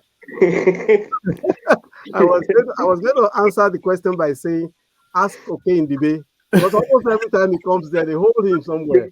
Exactly. Yeah. Still, we are the lucky ones. Mm-hmm. We are alive. You can only be hopeful if you are alive. Mm-hmm. You can work, you can pray, you can hope that tomorrow improves. I'm happy for the presidential candidates that we had here today. I'm sure that 4 years from now, far more presidential candidates will show up for debates than we've had this year. Mm-hmm. Because of some of these efforts, Mm-hmm. we must not give up. Mm-hmm. The country is ours, not theirs. Yes. Thank you very much, everybody. Wow. All right, thank you so much, Sanana. Let me, I don't know, let me begin by saying I want to thank everybody that watched us today. I appreciate all of you. I want to thank our media partners. I had the opportunity of talking to several editors. It's been a long time I practiced journalism in Nigeria directly, but I got a chance to talk to them and understand the issues and establish relationships with them. And I hope we are going to continue to work together and bring important conversations to Nigerians as we go along. This is not going to be an election thing. We are going to make this as frequent as possible. I want to thank the people who helped me behind the scene. The technical part of this, there are a lot of people who helped me. One of them is Sekena Awuzie. I want to thank you for all your help, and my editors and people who helped to design things. I want to also thank some people who supported this. Osiabo, Dr. Osiabo helped a lot in helping me connect to editors and other people. John Wabeze and Pius Ayawale. But most importantly, I want to thank Professor Kendibe, Farouk Barogi, and Sonala. It's like a dream.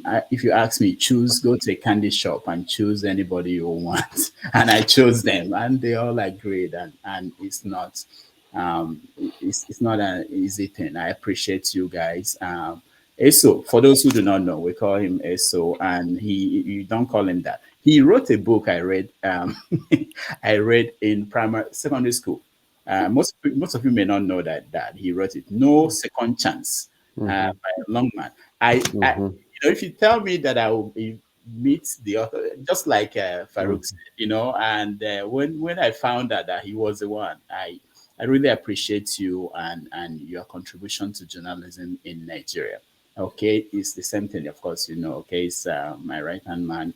Anywhere I go, he's the reason why I'm there. Farouk, of course, he's been... Rudolph. Yeah. Rudolph, your wife is my right-hand woman. I'm your friend only because your wife makes the best bitter leaf soup. Yes. True confession. Now, Farouk, you have, the Supreme Court is looking for Farouk. You get to the point where the Supreme Court is responding to you. Farouk, you are very important to us, and I appreciate the fact that you are part of this conversation.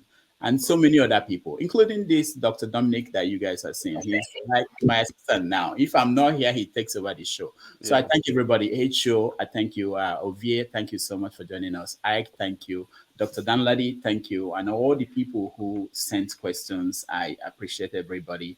And I will see you guys next time. And let me just assure you that we are going to make this kind of a formal organization or institution, and at least once every 3 months, we have a debate on a major issue facing the country. So on behalf of everybody, I thank you all for joining us, and I will see you next time. Special greeting from Thank you. the incoming president, Dr. Rabi Musa Kwankwaso. All right. All right. Thank you, everybody. By the way, of course, if our candidates are watching, we thank them. Those that came, I really about those that came. You for thank my pikin very well. Not to say try and he still honor us. And Kachikwu and Prince George, we thank them so much. Thank you all. See you. Kwankwaso, man, it appeared that you misunderstood what I said about Kwankwaso. I was talking about his interview with Ruben Abati, not his appearance at Chatham House. So if you check my blog, you'll find where I wrote about the interview he had with Ruben Abati. So these are completely different issues, but thank you. I'm sorry for the correction. All right. Thank you all. I'll see you. That lad has become Konkoseya after winning mobile yesterday. See you later. All right. Bye-bye. Okay, bye. Okay. Oh, lovely.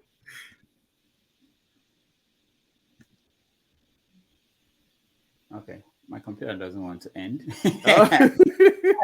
You want me to end it? It's frozen.